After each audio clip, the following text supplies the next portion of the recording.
రక్షకుడైన యేసుక్రీస్తు వారి శ్రేష్టమైన నామంలో మీ అందరికీ ప్రభు నామంలో వందనాలు తెలియజేస్తూ ఉన్నాను. ప్రియులరా, దేవుని వాక్యాన్ని మనం చదువుకుందాం. ఇవాళ మన కొరకు ఏర్పాటు చేయబడిన వాక్య భాగము మొదటి తెస్సలోనికైలకు రాసిన పత్రిక 5వ అధ్యాయము 12వ వచనాన్ని 13వ వచనాన్ని చదువుకుందాం. మరియు సహోదరులారా, మీలో ప్రయాసపడుచు ప్రభునందు మీకు పైవారై ఉండి మీకు బుద్ధి చెప్పు వారిని మన్నన చేసి వారి పనిని బట్టి వారిని ప్రేమతో మిక్కిలి ఘనముగా ఎంచవలనని వేడుకొనుచూ ఉన్నాము. మరియు ఒకనితో ఒకడు సమాధానముగా ఉండుడి. చాలు, ప్రార్థన చేసుకుందాం. కృపగల ప్రభువా, పరిశుద్ధుడా, మీ ఘనమైన శ్రేష్టమైన నామమును బట్టి వందనాలు, కృతజ్ఞతలు చెల్లిస్తూ ఉన్నాను.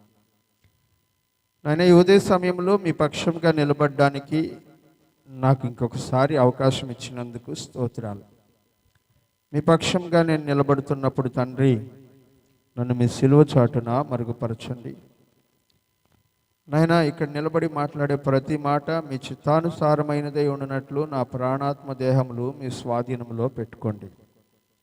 అలాగే వింటున్న సంఘానికి వినగలిగే చెవి, గ్రహించగలిగే మనసు, ఆచరించగలిగే జీవితాలను మీరు దయచేయమని ప్రార్థన చేస్తూ ఉన్నాను. ప్రభువా, ఇక్కడ ఉండబడినటువంటి ఏ ఒక్కరు కూడా తప్పిపోకుండా మీ సన్నిధిని మీరు అక్కడలో ఎత్తబడినట్లు సిద్ధపరచమని యేసు నామములో ప్రార్థించి వేడుకుంటున్నాము తండ్రి, ఆమేన్. ప్రియులరా, పరిశుద్ధ గ్రంథంలో నుంచి మనం చదువుకున్న వాక్య భాగము మొదటి తెస్సలోనికైలు రాసిన పత్రిక 5వ అధ్యాయము 12వ వచనము నుంచి ఈ సంవత్సరం మనం ధ్యానం చేసుకుంటున్న వాక్యాంశంలోని భాగాలను ధ్యానం చేసుకుంటూ ఉన్నాం. ఈ సంవత్సరం మన ధ్యానాంశం ఏంటి చెప్పండి? జ్ఞాపకం చేసుకొని, ఏం జ్ఞాపకం చేసుకోవాలా? దేవుని సన్నిధిలో మనము ఎలా ఉన్నామో ఒకప్పుడు, ఇప్పుడు ఎలా ఉన్నామో జ్ఞాపకం చేసుకొని, దిగజారిపోయినటువంటి మన పరిస్థితులను జ్ఞాపకం చేసుకొని మారు మనసు పొందాలి. మారు మనసు పొందమని దేవుని వాక్యం హెచ్చరిస్తూ ఉంది.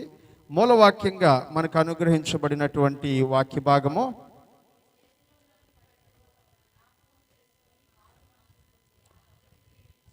ప్రకటన గ్రంథము 2వ అధ్యాయం 5వ వచనాన్ని మూలవాక్యంగా తీసుకొని వాక్య ధ్యానాలను మనం ప్రారంభించాం. గడిచిన కొద్ది వారాలుగా మనము ఏ విధంగా విధేయత చూపించాలి, ఎవరికి విధేయత చూపించాలి అనే విషయాలను గురించి 4 వారాలుగా వాక్యాన్ని మనం వింటూ ఉన్నాం. తల్లిదండ్రులకు విధేయత చూపించాల్సినటువంటి పిల్లలను గురించి, అలాగే భర్తలకు విధేయత చూపించాల్సినటువంటి భార్యలను గురించి, సంఘము దైవజనునికి ఎలా విధేయత చూపించాలి అనే విషయాన్ని గురించి మనము ధ్యానం చేసుకుంటూ వస్తూ ఉన్నాం. ఇవన్నీ దేవుడు ఏర్పరిచిన క్రమం, మనుషులు ఏర్పరిచిన క్రమము కాదు. దేవుడు ఏర్పరిచిన క్రమముని పాటించడం మనకు ఆశీర్వాదమని దేవుని లేఖనం తెలియజేస్తుంది ప్రియులారా. అందుకనే మనము దేవుని వాక్యాన్ని ధ్యానం చేసుకుంటూ ఉన్నప్పుడు అసలు దైవజనులు ఎవరు, వాళ్ళు ఎలా ఏర్పరచబడ్డారు అనే విషయాన్ని గురించి ఒక వారంలో నేర్చుకున్నాం. ఆ తదుపరి వారంలో దైవజనులు అభిషేకించబడినటువంటి వారిని, అలా అభిషేకం అనేటువంటిది వాళ్ళకి ఎలా వర్తిస్తుంది అనే విషయాన్ని గురించి మనం నేర్చుకోవడం జరిగింది. గత వారంలో దేవుని వాక్యాన్ని మనం ధ్యానం చేసుకుంటున్నప్పుడు ఒక నాయకుడిని దేవుడు ఎలా సిద్ధపరుస్తాడు అనే విషయాన్ని గురించి మోషే జీవితంలో నుంచి కొన్ని పాఠాలు మనము నేర్చుకున్నాం.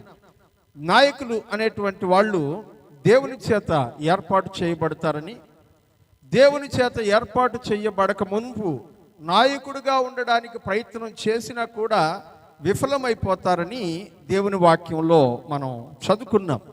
మోషే దేవుని చేత నాయకుడిగా నియమించబడ్డానికి ముందే తనంతట తానే నాయకుడు అవడానికి ప్రయత్నం చేసి ప్రాణం మీదకి తెచ్చుకున్నాడని గత వారంలో మనం ధ్యానం చేసుకున్నాం. ఆ తర్వాత దేవుడు అభిషేకించినప్పుడు ఒకప్పుడు ఒక్కడు మాట వినడమే కష్టమైనటువంటి మోషేకు ఇప్పుడు 25 లక్షల మంది ఎలా విధేయత చూపించారో దేవుని వాక్యం ద్వారా మనము గత వారంలో నేర్చుకున్నాం. అదే సమయంలో నాయకుడు అనేటువంటి వాడు ఊరికే నాయకుడు కాదని అందులో 7 విషయాలని మనం నేర్చుకున్నాం. దేవుడు దర్శించిన వాడు నాయకుడు అవుతాడు. దేవుడు నేరుగా మాట్లాడిన వాడు నాయకుడు అవుతాడు. దేవుడు ఆ వ్యక్తి పట్ల తన ఉద్దేశాన్ని బయలుపరుచుకుంటాడు. ఆ పని చేయడానికి దేవుడు నాయకుడికి బలమునిస్తాడు. ఆ తర్వాత దేవుడు అతనికి ట్రైనింగ్ తర్ఫీదునిస్తాడు. ఆ పని చేయడానికి కావలసిన నిశ్చయతను పరిస్థితులను దేవుడు అనుకూలపరుస్తాడు. ఆయన వాళ్ళతో ఉండి కార్యములు జరిగిస్తాడు అనే విషయాన్ని గత వారంలో మనం ధ్యానం చేసుకున్నాం. ప్రియులరా, దేవుడు వారితో ఉండి కార్యములు జరిగించేస్తాడు కదా అని అనుకుంటే నాయకులకి ఏ పని సులభంగా జరగదు అనే విషయాన్ని కూడా మనం గత వారంలో నేర్చుకున్నాం. ఎందుకంటే చాలామంది మనసులో ఉన్నటువంటి అపోహ అదేంటంటే దేవుడు ఒకవేళ ఒక పని చేయమంటే కావలసినవన్నీ కూడా దేవుడు ఇస్తాడు కదా అనేటువంటిది అపోహ. అన్నిటినీ సమకూర్చి దేవుడు ఈ పని చేయమంటాడు, అప్పుడు మనం చేసేయచ్చు, సులభంగా పని అయిపోద్ది అనే అపోహలో చాలామంది ఉన్నారు. అందుకు కొన్ని ఉదాహరణల్ని గత వారం నేను మీకు చెప్పాను. దేవుడు సమకూరుస్తాడు అన్నమాట నిజమే, అందులో ఎట్లాంటి సందేహం లేదు. ప్రియులర్, ఇశ్రాయేలు ప్రజలతో మాట్లాడడానికి ఫరో దగ్గరికి పంపించినప్పుడు దేవుడు సమకూర్చుంటే మీ మాట ప్రకారం మోషే వెళ్ళి ఇశ్రాయేలు ప్రజలు దేవుడిని ఆరాధించడానికి మమ్మల్ని పంపించండి అని అనగానే ఫరో అలాగే మోషే గారు తీసుకెళ్ళండి అని చెప్పుండాలి. కానీ వాళ్ళ శ్రమ ఇంకా కఠినమైందని వాక్యంలో మనము చదువుతూ ఉన్నాం. అడ్డంకులు ఆటంకాలు వస్తూనే ఉంటాయి నాయకులకి, కానీ దాన్ని ఎంత గొప్పగా దాటుతారో అంత గొప్ప నాయకులుగా ఎదుగుతారని దేవుని వాక్యంలో మనం చూసాం. నిన్నటి వరకు నమ్మినటువంటి ఇశ్రాయేలు ప్రజలు కూడా నమ్మడం మానేశారని వాక్యంలో మనం గమనించాం. అలాగే ఎర్ర సముద్రం దగ్గరికి వచ్చినప్పుడు సముద్రం దాకా వచ్చేటప్పుడు సముద్రంగానే ఉంది, దారిస్తుందని మోషేకి తెలీదు, దారిస్తుందని ఇశ్రాయేలు ప్రజలకి తెలీదు. వెనకున్నటువంటి ఫరో సైన్యానికి కూడా ఎర్ర సముద్రం వీళ్ళకి దారిచ్చేస్తుంది, వీళ్ళు ఎస్కేప్ అయిపోతారనే విషయం తెలీదు. కానీ అక్కడికి వచ్చేదాకా దేవుడు ఎందుకు ఆగాలి? వాళ్ళు వచ్చే టైంకి ఎర్ర సముద్రాన్ని 2 పాయలు చేసేసి దారి ఏర్పాటు చేసేసి ఉంటే వాళ్ళు దాటి వెళ్ళిపోవచ్చు కదా, సుఖంగా జరిగిపోయి ఉండేది కదా ప్రయాణం. కానీ ప్రియులరా, దేవుడు అలా చేయడు. నీ ముందు ఎర్ర సముద్రం గర్జించాలి, ఎర్ర సముద్రం ఎదుట నీ విశ్వాసాన్ని ప్రదర్శించాలి, ఎర్ర సముద్రం ఎదుట మోషే యొక్క నాయకత్వ పటిమను బయలుపరచాలి. అప్పుడే దేవుడు తన కార్యాన్ని జరిగిస్తాడు. మోషే చేతిలోనే కర్ర ఉంది, చాపితే పని అయిపోద్ది, కానీ దేవుడు చెప్పిన దాకా చాపడానికి వీల్లేదు. దేవునికి స్తోత్రం కలుగును గాక, హల్లెలూయా. ఇశ్రాయేలు ప్రజలు ఎలాంటి వాళ్ళో తెలుసుకోవడం మోషే యొక్క ఉద్దేశం. ఇశ్రాయేలు ప్రజలకి దేవుడు ఎంత గొప్పవాడో తెలియజేయడం మోషే యొక్క ఉద్దేశం. కాబట్టి ప్రియులారా, నాయకుడైనటువంటి వాడు కార్యం జరిగిస్తున్నప్పుడు మధ్యలో ఏదైనా చిన్న చిన్న ఆటంకాలు అభ్యంతరాలు వస్తే ఇది దేవుడి కార్యం కాదు కాబట్టే దేవుడు ఆటంకాలు సృష్టించాడు అనుకోబాకండి. అక్కడికి తీసుకెళ్ళిన దాకా దేవుడు మీ ఎదుట ఉన్న ఆటంకాన్ని తొలగించడు. నువ్వు విశ్వాసంతో ఎప్పుడైతే ముందుకు అడిగేస్తావో ద్వారం నీ ఎదుట తెరవబడుతుంది అనేటువంటి విషయాన్ని కూడా గడిచిన వారంలో మనం గమనించాం. ఆ తర్వాత ఇశ్రాయేలు ప్రజలు మారా దగ్గర మధురమైనటువంటి నీళ్లు వాళ్ళకి లేకపోయినా కూడా మారా నీళ్ళను ముందే మధురం చేయకుండా వాళ్ళు వెళ్ళి ఆ చేదు నీళ్లు తాగి ఇవి చేదుగా ఉన్నాయని తెలుసుకొని బాధపడి మోషే వైపు చూసి అయ్యా నీళ్లు లేవని అరిచినప్పుడు మాత్రమే మోషే వెళ్ళి ప్రార్థన చేయగానే నీళ్లు మధురంగా మారినట్లుగా మనము చూస్తూ ఉన్నాం. వాళ్ళ మాంసం అడగక మునుపు దేవుడు వాళ్ళకి మాంసం ఇవ్వలేదు, వాళ్ళు అడుగుతారని తెలుసు. అయినా కూడా ముందు పెట్టేద్దాంలే వీళ్ళకని దేవుడు అనుకోలేదు. కానీ వాటన్నిటినీ ఆయా సమయాలలో అవసరమైనప్పుడు దేవుడు చేసుకుంటూ వెళతాడు. నాయకులకి పనులు సులభంగా అయిపోవు అనేటువంటి విషయాన్ని మనము జ్ఞాపకం చేసుకోవాలి. అయితే ప్రియులారా, ఇశ్రాయేలు ప్రజలు దృష్టిని మనం జ్ఞాపకం చేసుకున్నప్పుడు ఇశ్రాయేలు ప్రజలు అన్ని సార్లు కూడా మోషే మీద తిరగబడిరి, మోషే మీద తిరగబడిరి, మోషే మీద తిరగబడిరి, మోషే మీద సణుగుకొనిరి అని రాసి, మోషే మీద సణుగుకొని. తిరగబడిరి అనే పదం కంటే కూడా గత వారంలో ధ్యానించుకున్నటువంటి వాక్య భాగంలో మోషే మీద సణుగుకున్నారు అనే మాటని మనం చూసాం. మోషే మీద సనుక్కున్నారు. మోషే దేవుని సన్నిధిలోకి వెళ్ళి ప్రార్థన చేశాడు. మోషే విజ్ఞాపన చేశాడు. విజ్ఞాపన చేసిన తర్వాత దేవుడు గొప్ప కార్యములు జరిగిస్తూ మోషేని వాళ్ళ ఎదుట అంతకంతకు గొప్పవాడిని చేస్తూ వచ్చాడని వాక్యంలో మనం చూసాం ప్రియులారా.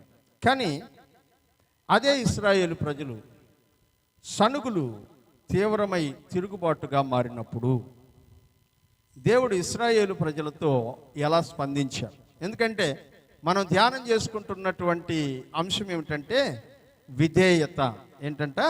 విధేయత. మనము దైవజనులకి ఎలా విధేయులముగా ఉండాలి అనే విషయాన్ని మనం నేర్చుకుంటాం. నా వైపు చూడండి, వాక్యం చెప్పేటప్పుడు నా వైపు చూడండి, వాక్యం వింటూ ఉండండి. రెఫరెన్స్ అవసరమైనప్పుడు బైబిల్ తెరిచి చదవచ్చు. ప్రియులారా, విధేయత అనేది చాలా ప్రాముఖ్యమైనటువంటి విషయం. ఇప్పటి వరకు 4 వారాలు విధేయతను గురించి నేర్చుకున్నాం. ఇవాళ 5వ వారంలో ఉన్నాం. ఒకవేళ దేవుడు చెప్పినటువంటి, దేవుడు నియమించినటువంటి నాయకులకి దేవుని ప్రజలు విధేయులు కాకపోతే ఎలాంటి పరిణామాలు ఎదురవుతాయి అనే విషయాన్ని ఇవాళ దేవుని వాక్యంలో నుంచి మనం ధ్యానం చేసుకుంటూ ఉన్నాం. ప్రియులారా, మనం చదువుకున్నటువంటి 1 తెస్సలోనికీయులకు రాసిన పత్రిక 5వ అధ్యాయము 12వ వచనంలో మరొకసారి ఆ మాటని చదువుకుందాం. మరియు సహోదరులారా, జాగ్రత్తగా వినండి, మీలో ప్రయాసపడుచు ప్రభువునందు మీకు పైవారయ్యుండి మీకు బుద్ధి చెప్పు వారిని ఏం చేయాలంట? అంటే మన్నన చేయడం అంటే మన్నన చేయడమా? మన్నన చేయడం అంటే చెప్పండి,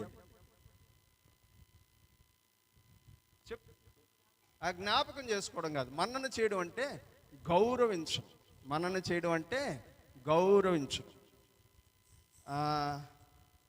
మీ దగ్గర సెల్ ఫోన్ ఉంటే అదే వచ్చినాన్ని ఇంగ్లీష్లో ఒకసారి కొట్టి చూడండి, అక్కడ ఏముంటుందో ఒకసారి చూద్దాం.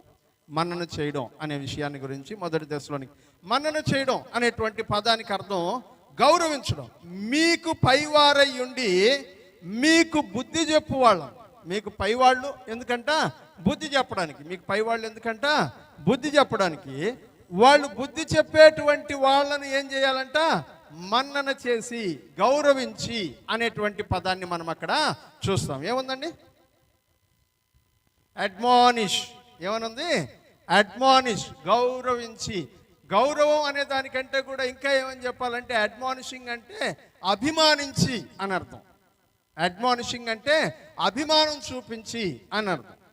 ప్రియమైనటువంటి వారలారా, మీకు పైవారుగా ఉండి బుద్ధి చెప్పుచున్నటువంటి వారిని గౌరవించి లేకపోతే అభిమానించి మన్నన చేసి వారి పనిని బట్టి, చదవండి, వారిని ప్రేమతో, మామూలు ఘనముగా కాదంట, ఎట్లంట? మిక్కిలి ఘనముగా.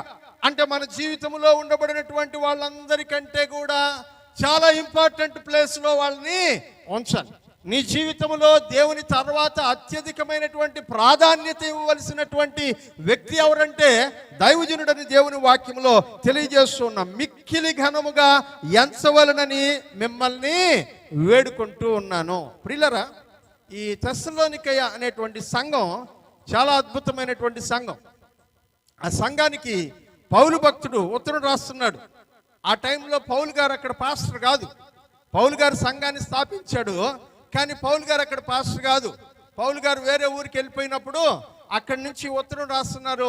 అక్కడ పాస్టర్ గారు ఎవరంటే తిమోతి గారు. అక్కడ పాస్టర్ గారు ఎవరంటే తిమోతి గారు ఆ టైంలో. అందుకని ఆయన ఉత్తరం రాసు, మీకు పైన నాయకులుగా ఉన్నటువంటి వాళ్ళని మన్నన చేసి వాళ్ళని మిక్కిలి ఘనముగా ఎంచి వాళ్ళను ప్రేమించాలి అని దేవుని వాక్యంలో హెచ్చరిస్తూ ఉండడాన్ని మనం చూస్తున్నాం.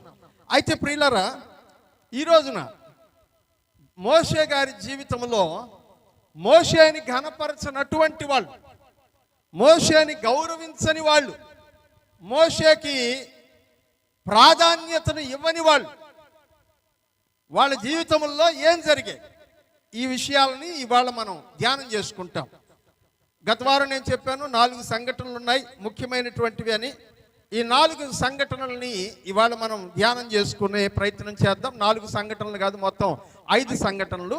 ఈ 5 సంఘటనల్ని ధ్యానం చేసుకునేటువంటి ప్రయత్నం చేద్దాం. ఎందుకంటే మనం ఏ విషయాల్లో విధేయత చూపించడం లేదు దైవజనులకి అనేది మనకు అర్థమైతే, ఏ విషయాల్లో మనం విధేయత చూపించకపోతే మనకు ప్రమాదం అనే విషయం మనకు తెలిస్తే మనల్ని మనం క్రమపరచుకోవడానికి అవకాశం ఉంటుంది. అందుకనే దేవుని వాక్యం మనతో మాట్లాడుతుంది ప్రియులరా. ఎప్పుడు కూడా దేవుని వాక్యానికి ఉన్నటువంటి ఇంపార్టెన్స్ ఏంటంటే, దేవుడు మనతో మాట్లాడతాడు, మనం జీవితాన్ని మార్చుకోవాలి. ఇదే దేవుని వాక్యం ప్రకటించడం యొక్క ముఖ్య ఉద్దేశం. సువార్త ప్రకటించడం వేరు. దారిలోకి వెళ్తున్నాం, సువార్త ప్రకటిస్తున్నాం, యేసుని నమ్ముకోండి అని చెప్తున్నాం, నమ్ముకున్న వారు నమ్ముకుంటున్నారు, నమ్మని వారికి శిక్ష విధించబడుతుందని వాక్యంలో చదువుతున్నాం.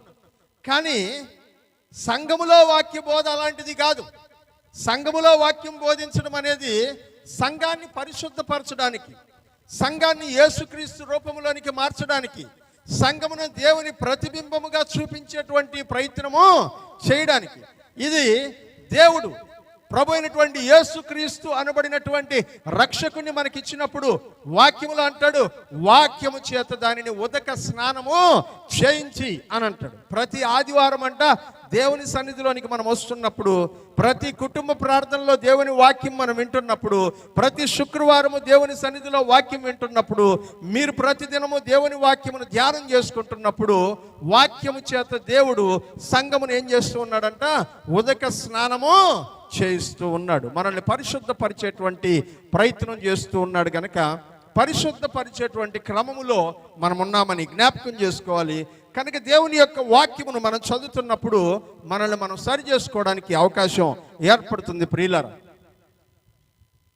మోషేకి విరోధంగా తిరుగుబడినటువంటి 5 సంఘటనల గురించి మనం ఇవాళ ధ్యానం చేసుకొని ముందుకెళ్ళిపోదాం. నిర్గమకాండము 32వ అధ్యాయం. నిర్గమకాండం 32వ అధ్యాయం.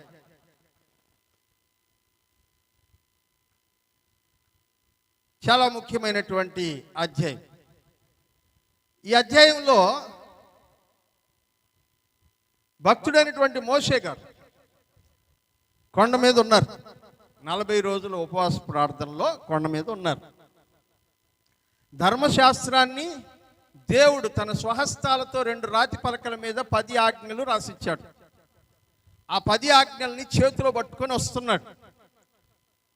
పైనుండగానే కింద ఏం జరిగిందంటే, ఇశ్రాయేలు ప్రజలందరూ అన్నారంట, 40 రోజులు అయిపోయింది, ఈ మోషే అనేవాడు ఏమైపోయాడో మాకు తెలియదు అన్నారంట. ఏమన్నారు చెప్పండి? ఈ మోషే అనేవాడు ఏమైపోయాడో మాకు తెలియదు అన్నాడంట. కాబట్టి మేము వెనక్కి తిరిగి వెళ్ళిపోవడానికి మాకు ఒక దేవతను ఏర్పాటు చేసి ఒక నాయకుడిని ఏర్పాటు చేయమని అహరోను అన్నాడంట. మోషే అహరోనుని నాయకుడిగా పెట్టి వెళ్ళాడు. నేను కొండపైకి వెళ్తున్నాను, వచ్చే వరకు వీళ్ళని జాగ్రత్తగా చూసుకో, జాగ్రత్త అని చెప్పెళ్ళాడు. చెప్పెళ్తే ప్రజలంట అహరోన్ని ఇన్ఫ్లుయెన్స్ చేశారంట. చదువుకుందాం. 32వ అధ్యాయం 1-2 వచనాలు చూద్దాం. చూసినప్పుడు ఆ ప్రజలు అహరోను వద్దకు కూడి వచ్చి, లెమ్ము, మా ముందర నడుచుటకు ఒక దేవతను మా కొరకు చేయుము. చూసారా, ఐగుప్తులో నుండి మమ్మల్ని రప్పించిన ఆ మోషే అనేవాడు ఏమయ్యాడో మాకు తెలియదని అతనితో. అప్పుడు అహరోను ఏం చేయాలా? లేదు, మన కళ్ళ ముందే కదా దేవుడు మనతో మాట్లాడాడు, మనమే కదా ఈ శబ్దం మనం వినలేము, నువ్వే వెళ్ళి మాట్లాడయ్యా అని మోషేని పంపించాం కొండ మీదకి. మరి అక్కడ ఉన్నాడు కదా ప్రార్థన చేయడానికి. ఇప్పుడు వాడు ఏమైపోయాడో మాకు తెలియదు అని మనం మాట్లాడడం తప్పు అని అహరోను చెప్పాలి. కానీ అహరోను ఏం చేశాడంట? మీ ముక్కుల్లోయి చెవుల్లోయి అన్నీ మా చేతికి తీసియండి అని అన్నాడు. చదవండి. మీ భార్యలను, మీ కుమారులు, మీ కుమార్తెలకు చెవుల్లో ఉన్న బంగారు పోగులను తీసి నా దగ్గరికి తెండని చెప్పగా ప్రజలందరూ తమ చెవులనున్న బంగారు పోగులు తీసి అహరోను వద్దకు తెచ్చిరి. అతడు వారి యొద్ద వాటిని తీసుకుని పోగరుతో రూపము ఏర్పరిచి దానిని పోత పోసిన దూడగా చేశాను. చూసారా? లేదు ఎక్కడికి వెళ్ళా. దైవజనుడు మన కోసమే పైన కొండ మీద దేవునితో మాట్లాడుతున్నాడు. దేవుడు మనతో ఏం మాట్లాడాలనుకుంటున్నాడో అవన్నీ ఆయనతో చెప్తూ ఉన్నాడు. అవన్నీ విని మన దగ్గరకు వచ్చి మనతో మాట్లాడుతాడు. మోషే ఎదురు చూడండి, ఓపికతో కనిపెట్టండి అని చెప్పాల్సిన వాడు ఏం చేశాడంట? ముక్కుల్లోయి చెవుల్లోయి తీసి ఇచ్చేయండి నా చేతికి అన్నాడంట. అందరూ తీసింగానే వాటిని తీసి కరిగించి పోగరుతో ఒక రూపాన్ని ఆయనే తయారు చేసి ఒక దూడను తయారు చేసి ఆ దూడకి దేవత అని పేరు పెట్టి దీన్ని ఆరాధించండి, ఇదే మిమ్మల్ని ఇశ్రాయేలు నుంచి నడిపించినటువంటి దేవుడు, ఐగుప్తు నుంచి నడిపించిన దేవుడు ఇదే అని చెప్పాడంట. అంతే. జనాలందరంట తినుటకు, తాగుటకు, ఆడుటకు లేచిరి. చదువమ్మా.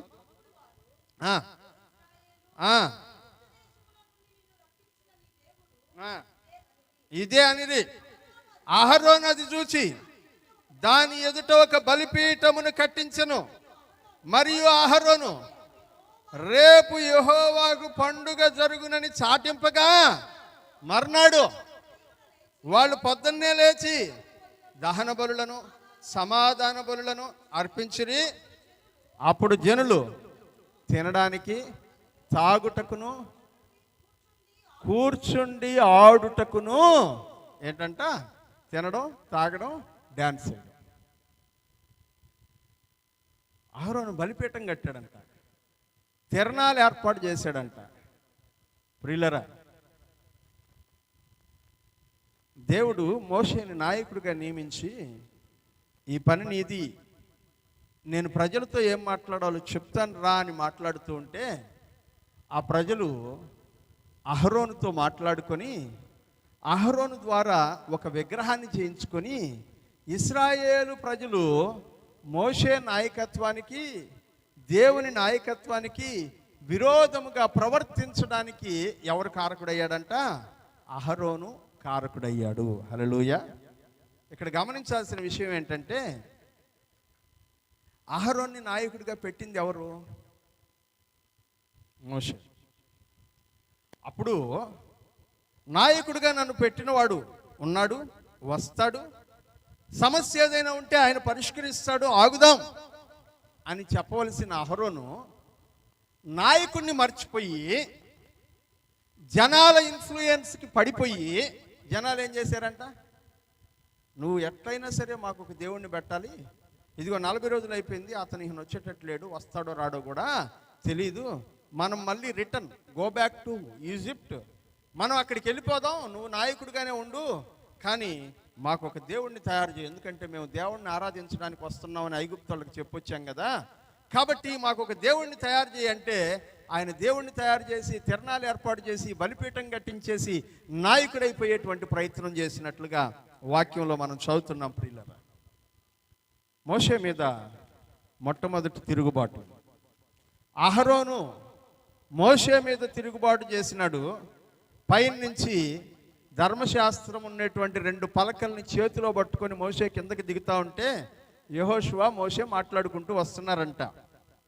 ఏమని మాట్లాడుకుంటున్నారంటే, ఏంటి పెద్ద శబ్దం వస్తూ ఉంది అని అంటే, అది ఏదో ఏడుస్తున్నట్టున్నారు జనాలు అని యెహోషువ అంటే, కాదు నాకు వినబడుతుండేటువంటి శబ్దం ఏడుపు శబ్దం కాదు, ఏదో పెద్ద తిరణాలు జరుగుతున్నట్లుగా నాకు శబ్దం వస్తుంది అని మోషే మాట్లాడుకుంటూ దిగి వస్తూ ఉండగా కిందకు వచ్చి చూసి జనాలందరూ ఆవును పెట్టుకొని ఆవు చుట్టూ డాన్సులు వేస్తూ ఉంటే దాన్ని చూసి తట్టుకోలేకపోయినటువంటి మోషే చేతిలో దేవుడు తన స్వహస్తాలతో రాసిచ్చినటువంటి 10 ఆజ్ఞల పలకల్ని నేలకేసి కొట్టి పగలగొట్టేశాడంట. అంత కోపం వచ్చింది. ఆ ఆవు దూడనంట, బంగారంతో చేసిన ఆవు దూడని ఇప్పుడు దాకా ఎక్కడుని చెవుల్లో ఉన్నటువంటి పోగులన్నీ ఆవు దూడగా మారితే మోషే వచ్చి దాన్ని దంచి పొడి చేసి నీళ్ళల్లో పోసి ఆ నీళ్లు మొత్తాన్ని తాగిచ్చేసాడంట ఇశ్రాయేలు ప్రజలు. అంతేకాదు ఇంకొక పని కూడా చెప్పాడు. కొంతమంది డ్యాన్స్ వేశారు, కొంతమంది బలులు అర్పించారు, కొంతమంది ఆడుటకు ఊగడానికి తోలడానికి లేచారు, కొంతమంది మాత్రం అంట మోషే వస్తాడని ఎదురు చూశారు. దేవునికి స్తోత్రం కలుగును గాక, హల్లెలూయా. అలా మోషే వస్తాడని ఎదురు చూసినటువంటి లేవీయులు కొంతమంది ఉంటే వాళ్ళతో చెప్పాడంట, మీ చుట్టుప్రక్కల ఎంతమంది అయితే రాత్రి తిరణాలకు వెళ్ళి గందరగోళం చేసుకొచ్చారో వాళ్ళ మీద పడి చంపేయండి అంటే 3000 మంది చచ్చిపోయారంట ఆ రోజు. హల్లెలూయా. ఒకటి తిరుగుబాటు 3000 మంది మరణానికి కారణమవుతుంది. జాగ్రత్త. మన తిరుగుబాటు మనతో పోదండి. తిరుగుబాటు అహరోన్ది కావచ్చు, తిరుగుబాటు ఇశ్రాయేల్ది కావచ్చు. మోషే వచ్చి అడిగితే అహరోన్ని, ఏంటి నువ్వు చేసినటువంటి పని, ఈ ప్రజలకు ఏం చేస్తున్నావు అని అంటే అహరోన్ ఏమంటాడో తెలుసా? నేనేం చేయలేదు, వాళ్ళు వచ్చి మాకు దేవుడు కావాలా మాకు దేవుడు కావాలా అని అన్నారు. సరే మీ చెవుల్లో ఉండే పోగులు నాకు ఏంటంటే నేను ఎత్తి నిప్పుల్లో వేస్తే అదే ఈ రూపం అయిపోయిందని చెప్పాడు. అదే అయిపోయిందంట రూపం. చూస్తారా? చదవండి వాక్యం.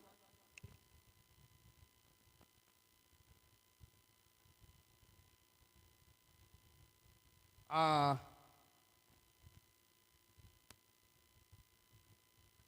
21వ వచనం.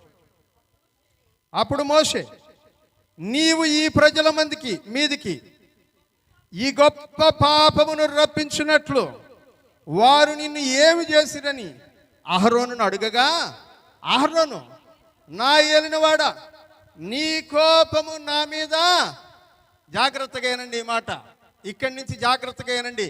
అహరోను ఏ ప్రజల దగ్గర అయితే బంగారాన్ని అడిగి తీసుకుని విగ్రహాన్ని తయారు చేశాడో ఆ ప్రజల గురించి అహరోను మాట్లాడుతున్న మాటలు జాగ్రత్తగా ఏనండి. నా ఏలినవాడా, నీ కోపము నా మీద మండనీయకము. ఈ ప్రజలు ఏంటంట? ఎవరు చెప్తున్నారు ఈ మాట?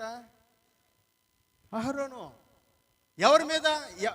మోషే వచ్చినప్పుడు మోషే దగ్గరికి వెళ్ళిపోయి, అయ్యా ఈ ప్రజలు చాలా దుర్మార్గులయ్యా, ప్రజల దగ్గరికి వెళ్ళి ప్రజలతో మాట్లాడుతూ ఉండేటప్పుడు ఏమంటున్నాడు? నిజంగా ఎట్టపోయినాడో, పోయినాడు ఇన్ని రోజులు రాకుంటే ఎట్టా, 40 రోజులు అయిపోయింది, యాడికి పోయినాడో ఆయన కూడా, నాకు కూడా ఒక మాట కూడా చెప్పలేదు అని ప్రజల దగ్గర. మోషే దగ్గరికి వెళ్ళినప్పుడు ప్రజలను ఏమంటున్నాడు?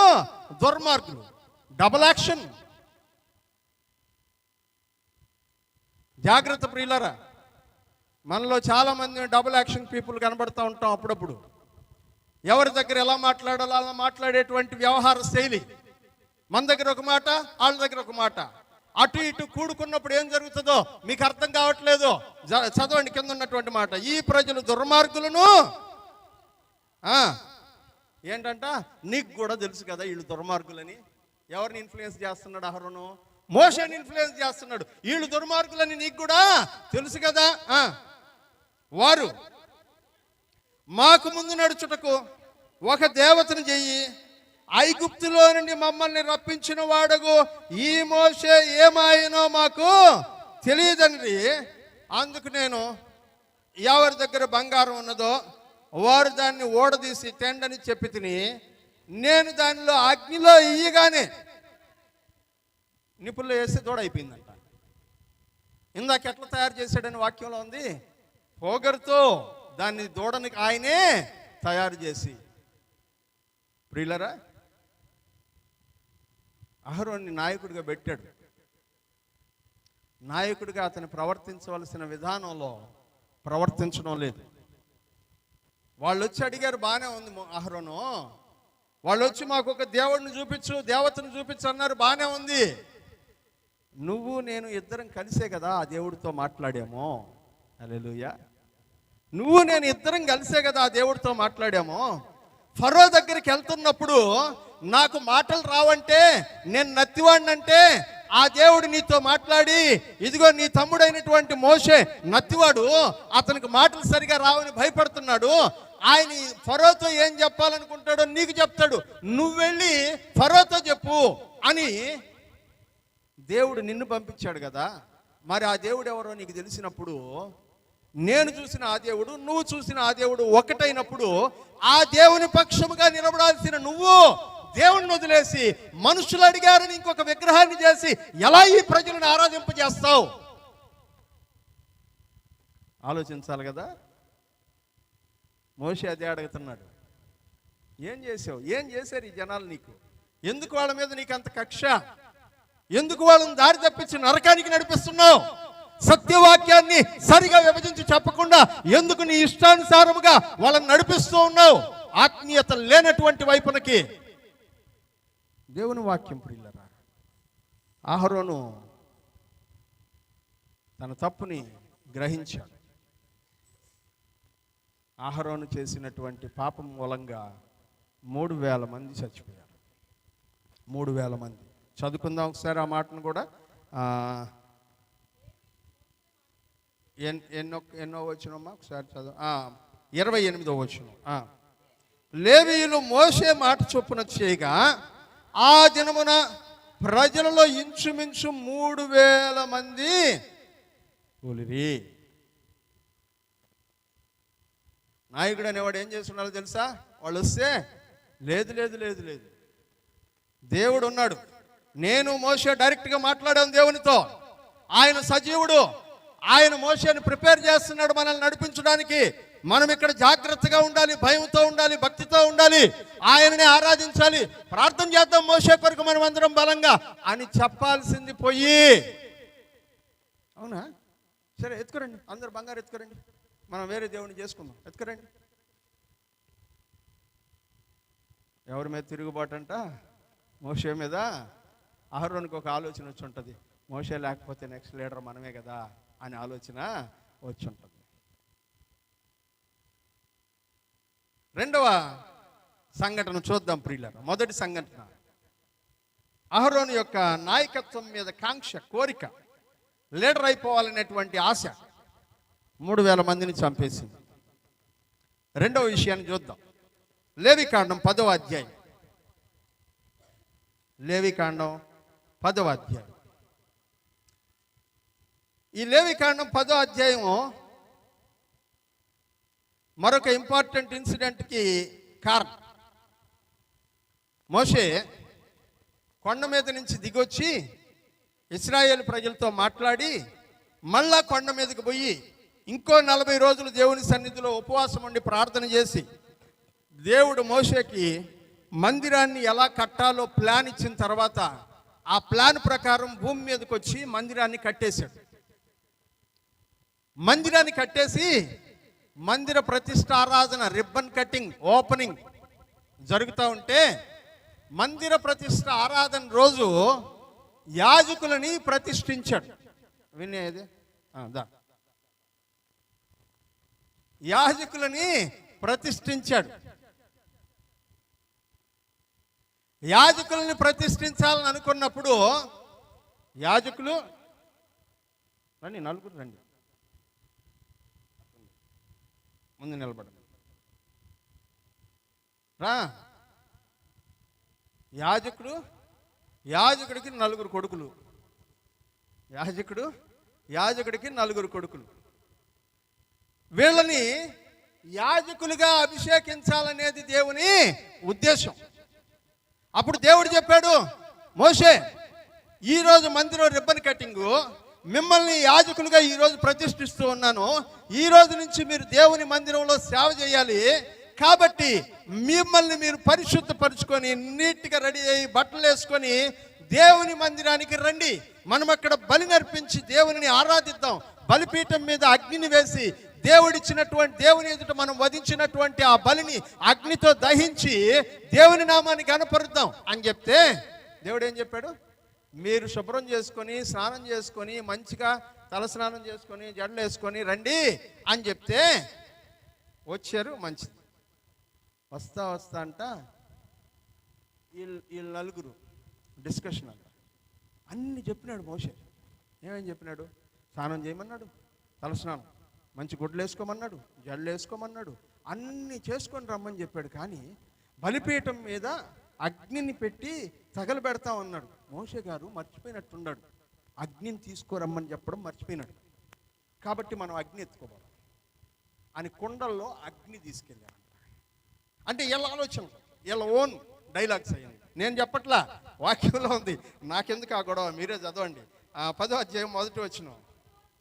అహరోను కుమారులైన నాదాబు అబీహులు తమ తమ ధూపార్తులు తీసుకొని వాటిలో నిప్పులు ఉంచి వాటి మీద సాంబ్రాణి ధూపం వేసి,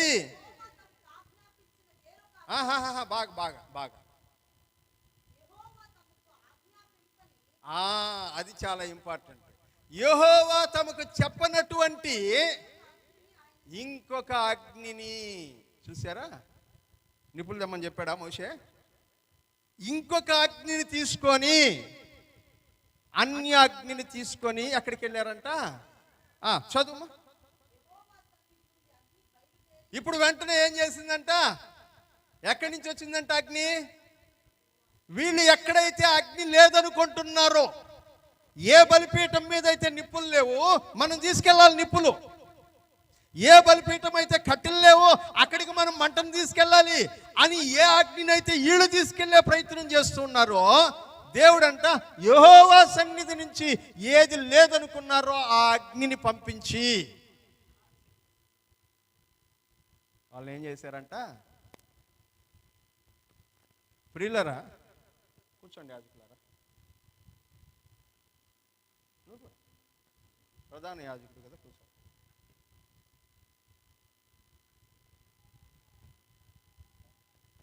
అగ్ని వచ్చి వాళ్ళని ఏం చేసిందంట? కాల్చివేసింది. వాళ్ళలో నలుగురిలో 2 తెచ్చింది అన్యాగ్ని. 2 బతుకున్నారు, 2 కాల్చిపోయారు. ప్రియులరా, దేవుడు ఏం చేయమంటే అది చేయాలి. ఎందుకంటే ఇది దేవుని సన్నిధి, దేవుని వాక్యము, దేవుని పరిచర్య. దేవుడు చెప్పింది కాకుండా మనము ఎక్స్ట్రా ఏం చేసినా సరే దాని వలన తప్పకుండా తిప్పలు వస్తాయి. దీన్ని మనం గుర్తుపెట్టుకోవాలి. చాలా చాలా ప్రాముఖ్యమైనటువంటి పాఠం.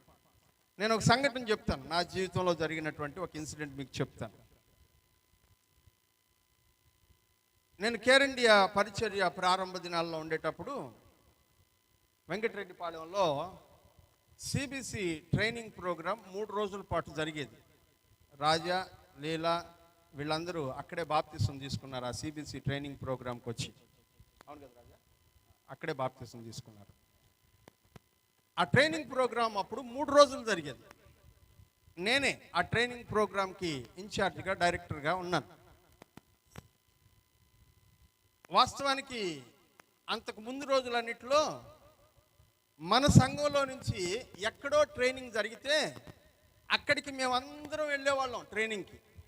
వాళ్ళు ఇచ్చే ట్రైనింగ్ తీసుకుని వచ్చి ఇక్కడ సిబిసి జరిపేవాళ్ళం. కానీ సంస్థ పెద్దదైంది. దాదాపు ప్రతి సంఘం నుంచి 5 మందిని ట్రైనింగ్కి పంపించేవాళ్ళు ఆ రోజుల్లో. సంఘానికి 5 మంది అంటే నెల్లూరు జిల్లా నుంచే దగ్గర దగ్గర 100 మందిని పోయేవాళ్ళం. 20 సంఘాలు ఉంటే నంబర్ ఎక్కువైపోతుంది. వాళ్ళకి ప్రయాణం ఖర్చులతో సహా అన్ని కేర్ ఇండియా ఇచ్చేది. సిబిసి జరుపుకోవడానికి అవసరమైనటువంటి స్నాక్స్ని కూడా కొన్ని సంఘాలకి కేర్ ఇండియా ఇచ్చేది. నేనే తీసుకెళ్ళి స్నాక్స్ అన్నిటిని డిస్ట్రిబ్యూట్ చేసి వచ్చేవాడిని.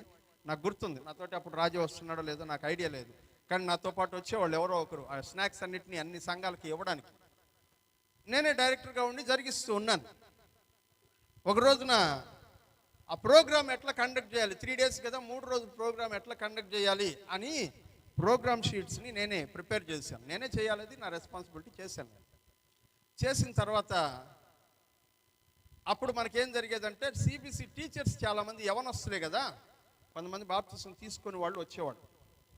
వీళ్ళకి రక్షణ లేకపోతే వీళ్ళెళ్ళి ఇతరులకి ఏమి రక్షణ వాక్యాన్ని బోధిస్తారు, ముందు వీళ్ళకి రక్షణ వాక్యం బోధించాలన్న తలంపు నాలో పుట్టి మన డైరెక్టర్ గారు పివి జానయ్య గారితో నేను అడిగాను, అయ్యా ఇట్లాంటి ఒక సందర్భం ఉంది, మరి మీరు ఏదైనా రక్షణ సువార్తలాగా ఒక ప్రోగ్రాం జరిగిస్తే బాగుంటుందని అనుకుంటున్నాను అని చెప్తే ఆయన చాలా హ్యాపీగా ఫీల్ అయ్యి ప్రోగ్రాం రెడీ చేసి రమ్మన్నాడు. 3 రోజుల ప్రోగ్రాంని నేను రెడీ చేసి తీసుకెళ్ళాను.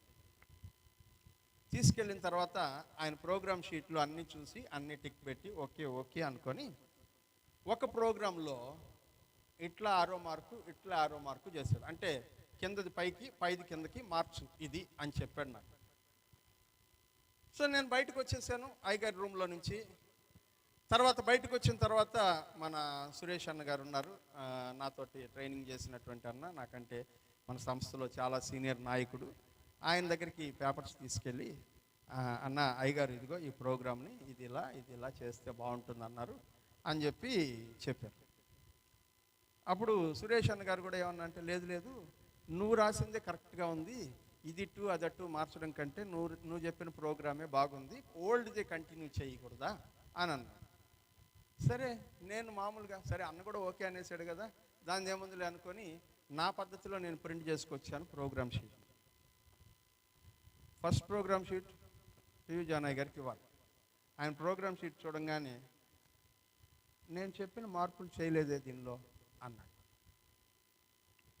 అది కాదండి, బయటికి వెళ్ళాను, సురేష్ అన్న గారు ఉన్నారు, ఆయన చూశారు, పాతదే బాగుంది అని అన్నారు. ఆ మాట చెప్పంగానే డైరెక్టర్ని నేనా మీ ఇద్దరా అన్నాడు. నేను ఓపెన్గా చెప్తున్నాను, డైరెక్టర్ని నేనా మీ ఇద్దరా అన్నాడు. నాకేం అర్థం కాదు. అట్లా కాదండి, ఇమీడియట్గా ఎన్ని కాపీస్ ఉన్నాయో అన్ని తగలబెట్టి కొత్తది చేసుకురా.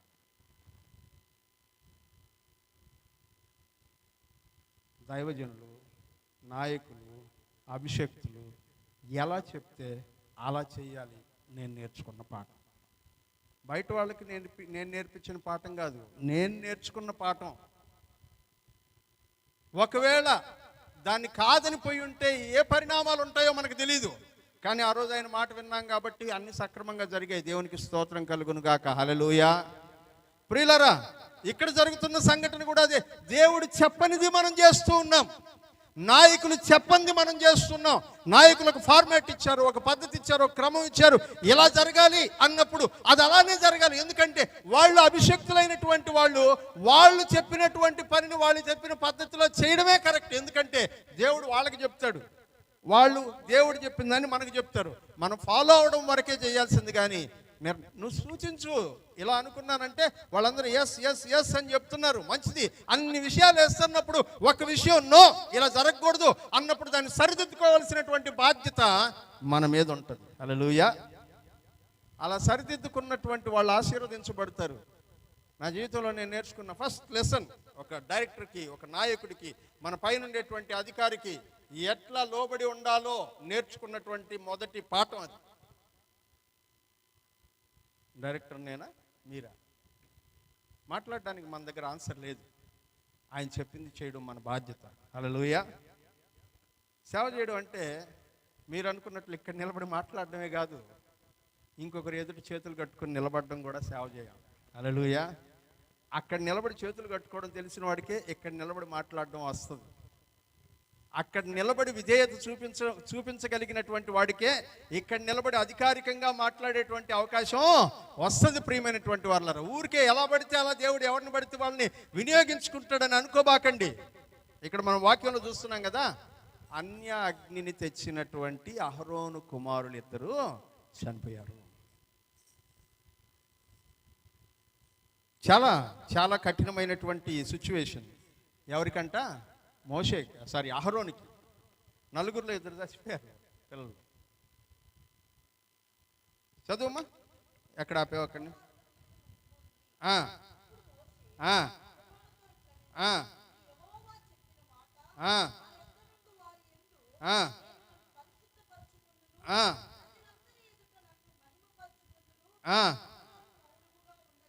చాలు. ఏం చెప్తున్నాడంట? ఇది దేవుడు చెప్పిన మాట, ఆయన చెప్పిన ప్రకారం మనం చేయాలి, కానీ మన ఇష్ట ప్రకారం చేయడానికి లేదు. జనాల ఎదుట నా మాట వినకపోతే ఏం జరుగుతుంది అనేది దేవుడు తనను తాను మన మధ్యలో పరిశుద్ధపరుచుకుంటూ ఉన్నాడు.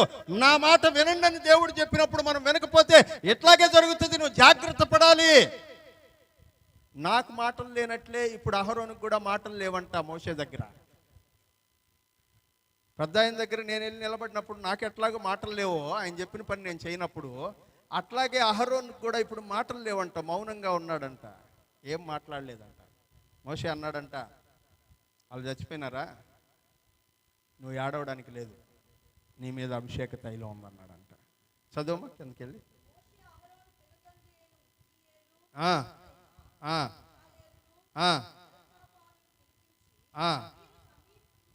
ఆరో వచనం చదువమ్మా.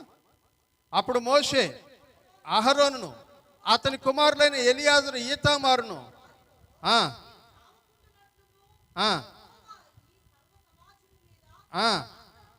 కోపపడకుండా ఉండాలంటే మీ ఇంట్లో చచ్చిపోయినారు కదా అని చెప్పి తలకాయ ఎరబోసుకుని ఏడవకూడదు, మీ బట్టలు చింపుకోకూడదు, కానీ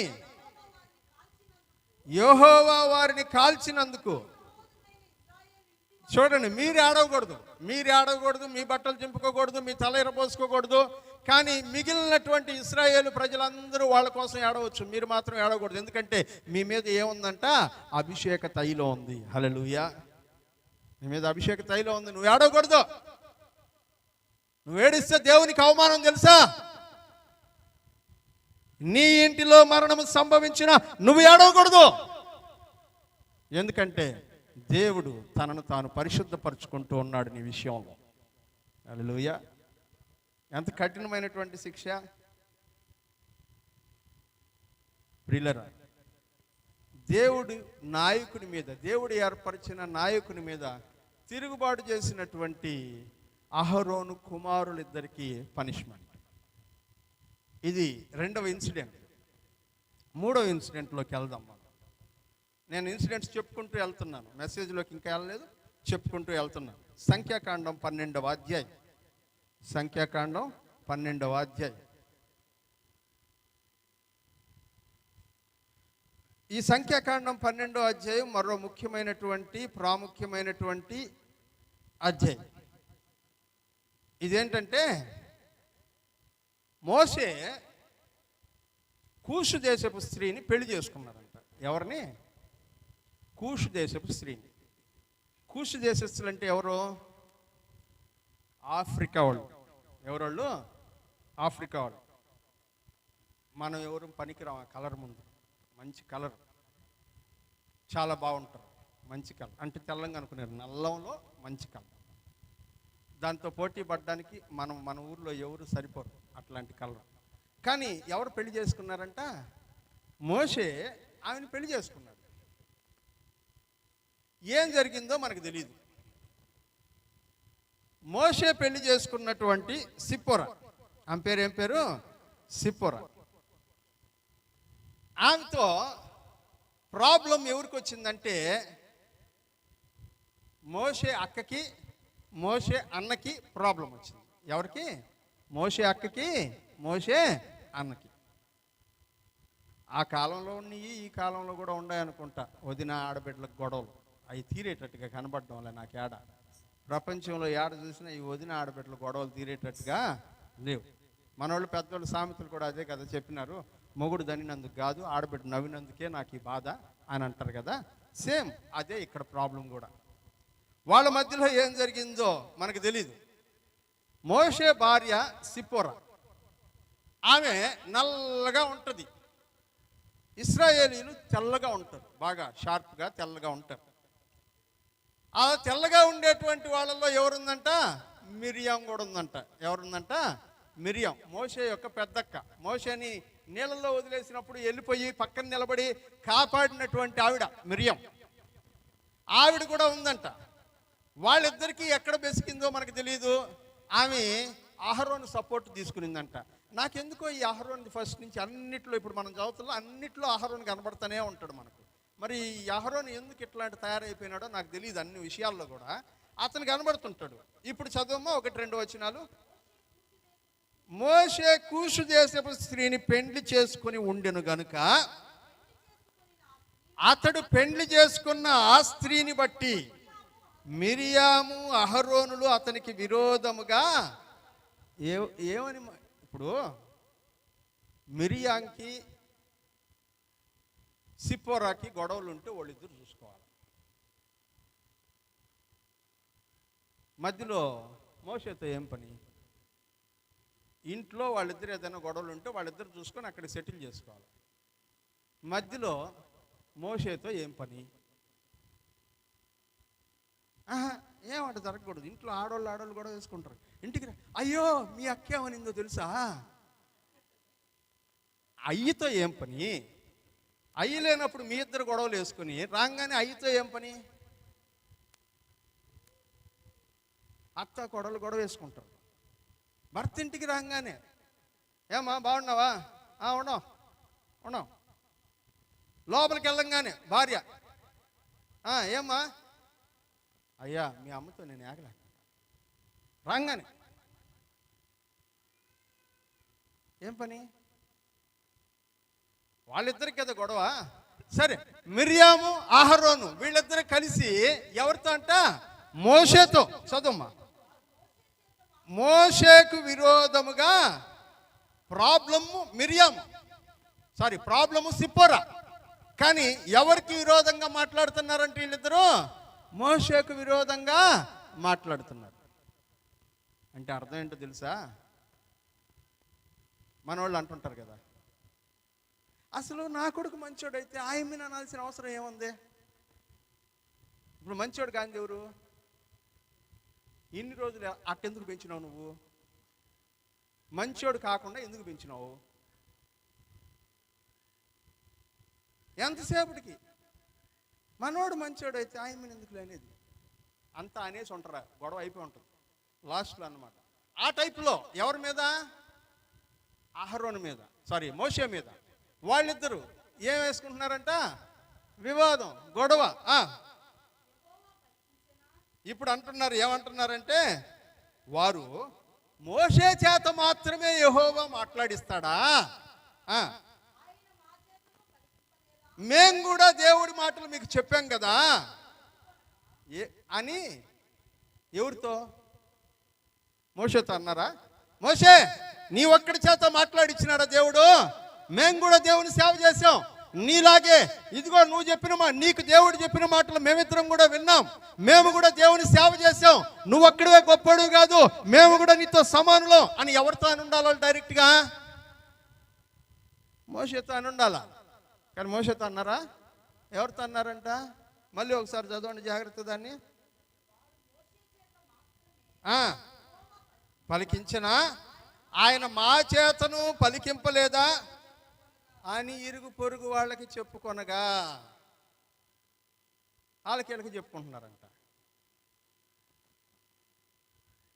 ప్రాబ్లం ఏంటి? సమస్య ఏమన్నా ఉంటే ఎక్కడ మాట్లాడాలా? నేరుగా మోషే దగ్గరికి వచ్చి మాట్లాడాలి. మోషేతో మాట్లాడకుండా అక్కడ ఇక్కడ ఏం మాటలు? ఏం అవసరం? దైవజనుడు వినలేదేమో, ఆయన వింటుంటాడు. జాగ్రత్త. చదవండి కింద మాట. హల్లెలూయా. ఎవరు విన్నారంట? మోషే వినలా.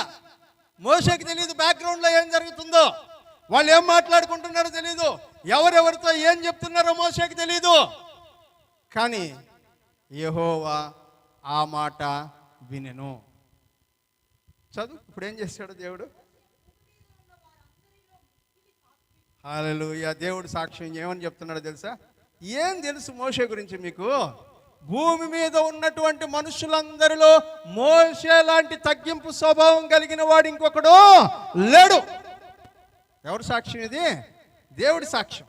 మోషే లాంటి తగ్గింపు స్వభావం కలిగిన వాడు ఇంకొకడు లేడు. మీకేం తెలుసు మోషే గురించి? చదువుమా. దేవుడు ఏమన్నాడంట? మీరు ముగ్గురు ప్రత్యక్షపు గుడారం దగ్గరికి రమ్మని హఠాత్తుగా మోషే అహరోను మిర్యాములకు ఆజ్ఞ ఇచ్చను. ముగ్గురు వచ్చారు. ఎక్కడికి రా? సడన్ గా చెప్పాడంట దేవుడు, రండి మీరు ముగ్గురు దేవుని మందిరంలోకి రండి అన్నాడంట. మోషే అహరోను మిర్యాం ముగ్గురు మందిరంలోకి వెళ్ళారంట. ప్రత్యక్షపు గుడారం దగ్గర ద్వారం దగ్గర తలుపు దగ్గర నిలబడ్డాడంట. అహరోను మిర్యాములను దేవుడు పిలిచాడంట. హల్లెలూయా. ద్వారమునొద్ద నిలిచి అహరోను మిర్యాములని పిలిచాను. ఎవరు పిలిచారంట? యెహోవా మేఘస్తంభములో దిగి ప్రత్యక్షపు గుడారము ద్వారము దగ్గర నిలిచి అహరోను మిర్యాములను పిలిచాం.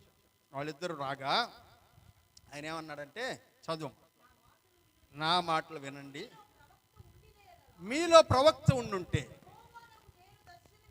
దేవుడైన నేను దర్శనాలతో మాట్లాడి అతడు నన్ను తెలుసుకునేటట్లు కలలో అతనితో మాట్లాడి ఉండేవాడని, నా సేవకుడైన మోసే అట్లాంటి వాడు ఏం చెప్తున్నాడు చూడండి.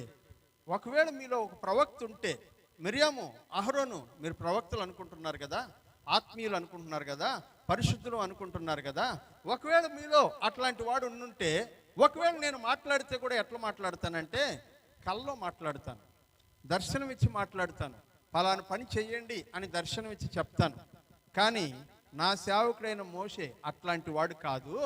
మోషే, చదువు, అతడు నా ఇల్లంతటిలో నమ్మకమైన, ఎంతమంది ఇశ్రాయేలు ప్రజల్లో 25 లక్షల మంది జనాభా ఉంటే 25 లక్షల మంది జనాభా ఎదుట మోషేని నిలబెట్టి చెప్తున్నాడు, ఈ మోషే మీ అందరికంటే నమ్మకమైన వాడు. హల్లెలూయా.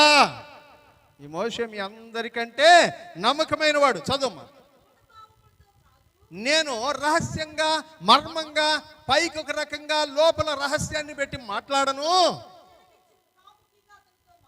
స్ట్రైట్గా కూర్చొని స్నేహితుడితో మాట్లాడుకున్నట్టు మేమిద్దరం మాట్లాడుకుంటాం. హల్లెలూయా. చదువు, అతడు దేవుని ముఖాన్ని నిదానంగా చూస్తాడు.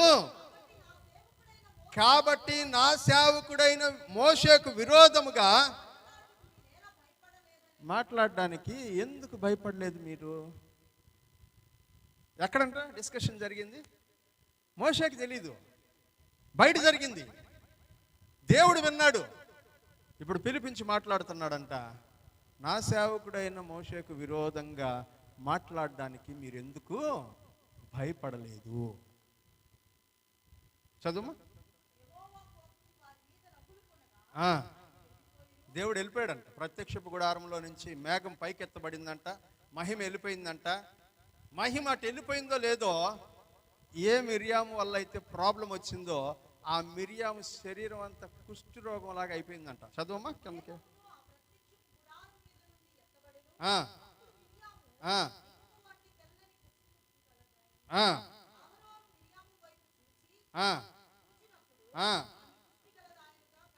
చాలు. ఏం చెప్పాడు?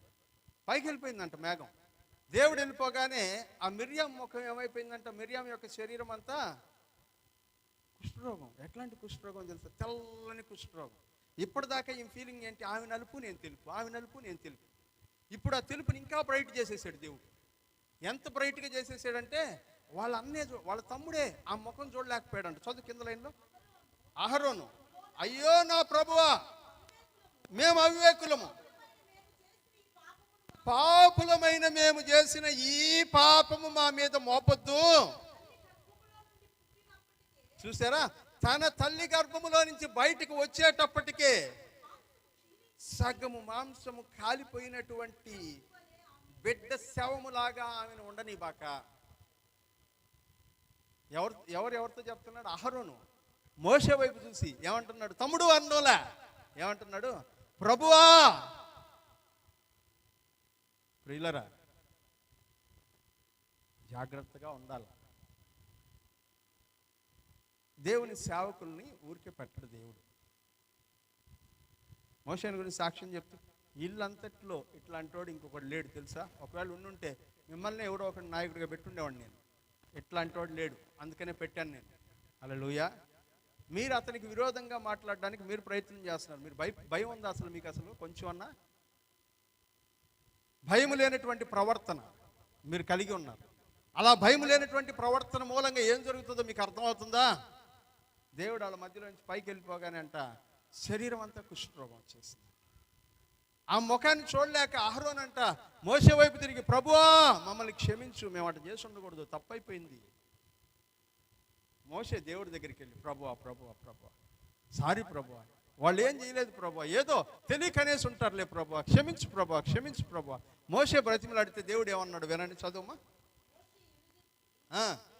దేవా దయచేసి ఈమెను. మోషే ఏమని ఉండాలి? వెంటనే కరెక్ట్గా చేసావు ప్రభు, నువ్వు ఉండవు రుజువు చేసి అని ఉండాలనా మోషే ఏమంటున్నాడు? ప్రభువా దయచేసి ఈమెను బాగు చేయి ప్రభువా. ఏంటి ప్రభువా ఇది, మరీ ఎంత శిక్ష విధిస్తావు ప్రభువా, వద్దు ప్రభువా, ఈమెని బాగు చేయి ప్రభువా అని మొరపెట్టగా అప్పుడు యెహోవా జాగ్రత్తగా వినాలి ఈ పదం. ఇది చాలామంది చదివేటప్పుడు అర్థం కాదు, ఇప్పుడు జాగ్రత్తగా వింటే మీకు అర్థమవుతుంది. ఇప్పుడు చదివినాను మళ్ళా ఆ మాట నుంచి ప్రారంభించి. అప్పుడు యెహోవా మోషేతో, ఆమె తండ్రి ఆమె ముఖం మీద ఉమ్మేస్తే ఆమె 7 దినములు సిగ్గుపడును కదా. జాగ్రత్తగా వినాలి. ఇశ్రాయేలు ప్రజల్లో ఒక తండ్రి తన కూతుర్ని పిలిచి, ఇట్లాంటి పని చేసావేంటే బుద్ధి లేని దానా అని ముఖం మీద ఉమ్మేస్తే ఆ కూతుర్ని ఇంట్లో 7 రోజులు ఉండిరంట తరిమేస్తారంట. తండ్రి దారిలో ఎక్కడన్నా కనబడ్డా కూడా మా నాయన అక్కడ వస్తున్నాడంటే దాంకొని పక్కకి వెళ్ళిపోయి ఎవడో ఒకటి ఇంట్లో ఉండాల్సిందే కానీ ఆ తండ్రికి మొహం చూపించకూడదంటే 7 రోజులు. అది అవమానం. తండ్రే ముఖం మీద ఉమ్మేసేటువంటి జీవితం నీకు ఒక జీవితమా అని ఇశ్రాయేలు ప్రజలందరూ ప్రశ్నిస్తారంట.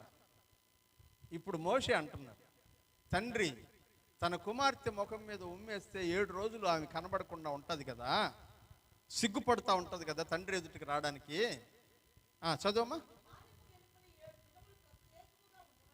ఈమెకు కూడా అదే పనిష్మెంట్. 7 రోజులు బయటకు వెళ్ళిపోమను, మీతో కలిసి ఉండడానికి లేదు, ఊరు బయట ఉండాలా, ఊరు బయట 7 రోజులు ఉండాలా, నా సన్నిధిలోకి రావడానికి లేదు, ఇక్కడ ఉన్నటువంటి మీ ఎవరితోనూ కలవడానికి లేదు, తరిమి బయటికి. 7 రోజులు బయటికి తరిమేశారంట. చదువమ్మా. కాబట్టి మిర్యాము 7 దినములు పాలెం వెలుపల గడిపెను. మిర్యాము మరలా చేర్చబడే వరకు జనులు ముందుకెళ్ళలేదు. హల్లెలూయా. ప్రియులారా, మనం అనుకుంటాం మనం మాట్లాడుకునే మాటలు ఎవరు వినర్లేని. వాక్యంలో ఏం రాశాడు? యెహోవా వినును. మనం మనుషులకు భయపడకూడదు, దేవునికి భయపడాలి. అన్ని చోట్ల ఆయన ఉన్నాడు, వింటున్నాడు, జాగ్రత్తగా ఉన్నాడు. చాలామందికి ఇది అలవాటైపోయిన పాపంగా మారిపోయింది. పాపమనే కదా అహరోను ఒప్పుకున్నాడు దాన్ని. అయ్యా మా పాపాన్ని క్షమించని మోషే ఎదుట ఒప్పుకున్నాడు కదా పాపమని. ఏంటి పాపం? వెనకాల మాట్లాడుకోవడం. ముందు కాదు, ముందుకొచ్చి మాట్లాడుంటే అది వేరే. అహరోను మోషే చాలా ధైర్యంగా సమాధానం చెప్పుండేవాడు. కానీ వెనకాల మాట్లాడుకున్నారు కదా, దానికి సమాధానం మనుషులు చెప్పక్కర్లా, దేవుడు చెప్తాడు. హల్లెలూయా. చాలా చక్కగా తిరుగుబాటు, 3వ తిరుగుబాటును గురించి మనం నేర్చుకున్నాం. వీళ్ళెవరో బయట వాళ్ళు తిరుగుబాటు చేసింది కాదు, సొంత అక్క సొంత అన్న. దేవుడికి సొంత అక్క సొంత అన్న వీళ్ళతో సంబంధం లేదు. నేను ఏర్పరచుకున్న అభిషక్తుడైన నాయకుడు, వాడు నమ్మకంగా ఉన్నాడు. వాడు నమ్మకంగా ఉన్నప్పుడు వాడి మీద నిందేసినోడు భార్య అయినా, బిడ్డ అయినా, తల్లి అయినా, తండ్రి అయినా, అన్నైనా, తమ్ముడైనా, వదినైనా, మరదలైనా, ఎవడైనా ఒకటే. ఎందుకంటే వాడు దేవునికి అభిషక్తుడు. హల్లెలూయా. ఎవరైనా మాట్లాడుకుని అన్ని వినలేరు కదా, కానీ అన్నిటినీ వింటున్నాడు ఒకడు ఉన్నాడు. జాగ్రత్త, అన్నిటిని వింటున్నవాడు ఒకడు ఉన్నాడు. నంబర్ 4 సంఖ్యాకాండం 14వ అధ్యాయం. సంఖ్యాకాండం 14వ అధ్యాయం.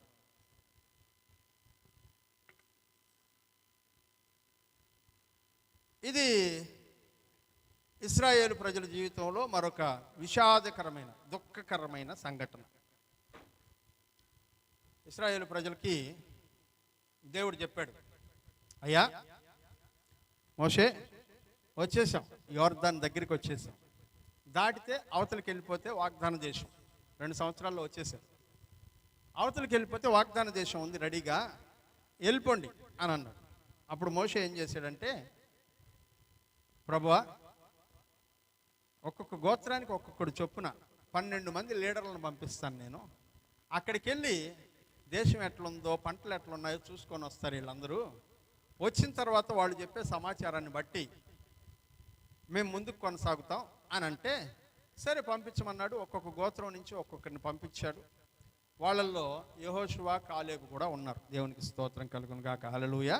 యెహోషువ కాలేబు కూడా ఉన్నారు. వీళ్ళు వెళ్ళారు. 12 మంది అక్కడికి వెళ్ళారు. దేశాన్ని చూశారు. చాలా బాగుంది ఆ దేశం. మంచిగా వచ్చేటప్పుడు ద్రాక్ష గెలను ఎత్తుకొచ్చారంట. ఏం ఎత్తుకొచ్చారు? ద్రాక్ష గెలలు, అంజూర పాడలు, అలాగే ఆ దేశంలో పండినటువంటి పంటలు అన్నీ మోసుకొచ్చారు. ఒక్క ద్రాక్ష గెలని మోయడానికి మధ్యలో కావిడి కట్టుకొని అవతల ఒకడు యువతలో ఒకడు మోసాడంట. ద్రాక్ష గెల ఎంత పెద్దది ఉంటుందో మీరు ఊహించుకోండి. అలా పాలు తేనెలు ప్రవహించే దేశంలో, అంత గొప్ప దేశంలోకి వీళ్ళెళ్ళి మొత్తం విచారించి చూసుకొని వచ్చి జనాలకి చెప్తూ ఉన్నారంట. జనాలందరినీ సమకూర్చి మీటింగ్ పెట్టి, మేము వెళ్ళినటువంటి దేశం చాలా అద్భుతంగా ఉంది, పాలు తేనెలు ప్రవహించే దేశం అని కాలేబు యెహోషువ మాట్లాడుతూ ఉంటే మిగిలిన 10 మంది వెనక చేరి ఏమన్నారంటే, వీళ్ళు చెప్తున్నాయన్నీ నిజాలే కానీ ఒక ప్రమాదం ఉంది. ఏంటంట? ఒక ప్రమాదం ఉంది. ఏంటా ప్రమాదం తెలుసా? అక్కడ నెఫీలీయులు అనబడినటువంటి వాళ్ళు ఉన్నారు. ఎవరున్నారంట? నెఫీలీయులు అనబడినటువంటి వాళ్ళు ఉన్నారు. వాళ్ళు ఎవరో తెలుసా? మనం ఎంత 5 అడుగులు ఉంటాము, గట్టిగా కొలిస్తే 6 అడుగులు ఉంటాం. బాగా పొడుగున్నాడు ఆడొక్కొక్కడు 15 అడుగులు ఉన్నాడు. దేవునికి స్తోత్రం. హల్లెలూయా. 10 అడుగులు 15 అడుగులు ఉన్నారు. వాళ్ళ ఎదుట మనం చీమల్లాగా మిడతల్లాగా కనబడతా ఉన్నాం. వాళ్ళతో పోయి యుద్ధం చేసి ఆ దేశాన్ని గెలుచుకొని మనం వచ్చేది నిజమేనా? ఇది జరగదు. చాలా మందికి ప్రాబ్లం ఉంటుంది. ప్రాబ్లం ఏంటంటే, ఏదన్నా ఒక మాట చెప్పామనుకో, ఇదిగో ఈ పని ఇట్లా చేద్దామని అన్నాం అనుకో, పాజిటివ్గా ఒక్క పదం కూడా రాదు. పొరపాటును కూడా ఫస్ట్ ఆలోచన నెగిటివ్. ఇద్దరేం చూశారు? దేవుడిచ్చింది పాలు తేనెలు ప్రవహించే దేశమా కాదా అని చూశారు. 10 మంది ఏం చూశారంట? పాలు తేనెలు ప్రవహించే దేశాన్ని, అక్కడ పండే పంటల్ని, ద్రాక్ష తోటల్ని ఇవి చూడకుండా ఆడుండే జనాలు అంత బలవంతులు, వాళ్ళని గెలిచేది ఎక్కడరా నాయనా మన వల్ల. ప్రియులరా, గొల్యాతు 4.5 అడుగులు, దావీదు 4.5 అడుగులు, గొల్యాతు 6 మూరల జానుడు, అంటే 10 అడుగులు. 4.5 అడుగులోడు 10 అడుగులు ఎత్తుండేవాడిని చిన్న ఒడిసెల రాయితో ఒక్క దెబ్బకి చంపేసేదానికి శక్తి ఇచ్చినటువంటి దేవుడికి వీళ్ళని చంపేయడం పెద్ద లెక్క చెప్పండి. కానీ మనకు అవి ఏం గుర్తుకురావు. మనం ఎంతసేపటికి ఆజానుబాహుల్నే చూస్తుంటాం.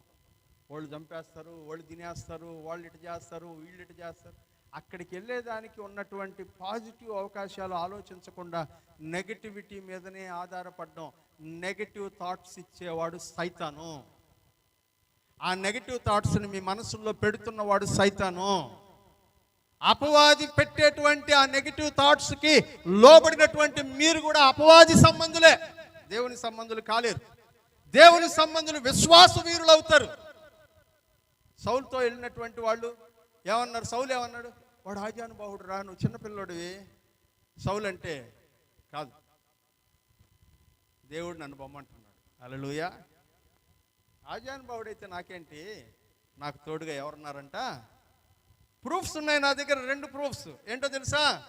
ఒకసారి ఎలుగుబంటి వచ్చింది, దేవుడిని తలుచుకొని కొట్టాను, దాన్ని ఒక్క దెబ్బకి చచ్చిపోయింది తెలుసా? దేవుడు నాతో ఉన్నాడు, నాకు ప్రూఫ్. ఇంకోసారి సింహం వచ్చింది తెలుసా? పిల్లని నోట్లో గరుచుకొని వెళ్ళిపోతా ఉంటే దాన్ని చీల్చి గొర్రె పిల్లని తప్పించి దాన్ని చంపేసిన దేవుడు నాతో ఉన్నాడు. ఈడంతా హల్లెలూయా. విశ్వాసం, విశ్వాసం గల ఆలోచన, విశ్వాసం లేని ఆలోచన. విశ్వాసం లేని ఆలోచన అపవాదిది, విశ్వాసం కలిగిన ఆలోచన దేవునిది. నువ్వు ఏ ఆలోచనకు లోబడుతున్నావో వాడి స్వాధీనంలో ఉన్నావని అర్థం. అపవాది ఆలోచనలకు లోబడితే ఎప్పుడు నెగిటివిటీ గురించి ఆలోచిస్తూ ఉంటే నువ్వు అపవాది సంబంధివే, సాతాను కుమారుడివి, సాతాను కుమార్తెవే. ఎందుకంటే నువ్వు ఎవరి మాటలు వింటున్నావు అంటే సాతాను గడి మాటలు వింటున్నావు 24 గంటలు. ఆడి మాటలకు లోబడ్డం, చూసేటువంటి వాటన్నిటిని చూసి భయపడడం. మనలో ఉన్నటువంటి వాడు లోకములో ఉన్నటువంటి వాడి కంటే గొప్పవాడు అనేటువంటి ఆలోచన లేకుండా పోవడం, మనలో ఉన్నటువంటి వాని కెపాసిటీ తెలియకుండా బతకడం. ఈ 10 మంది అట్లాగే బ్రతికారు. ఏంటి ఇప్పుడు నేనేం చెప్పాను చెప్పు.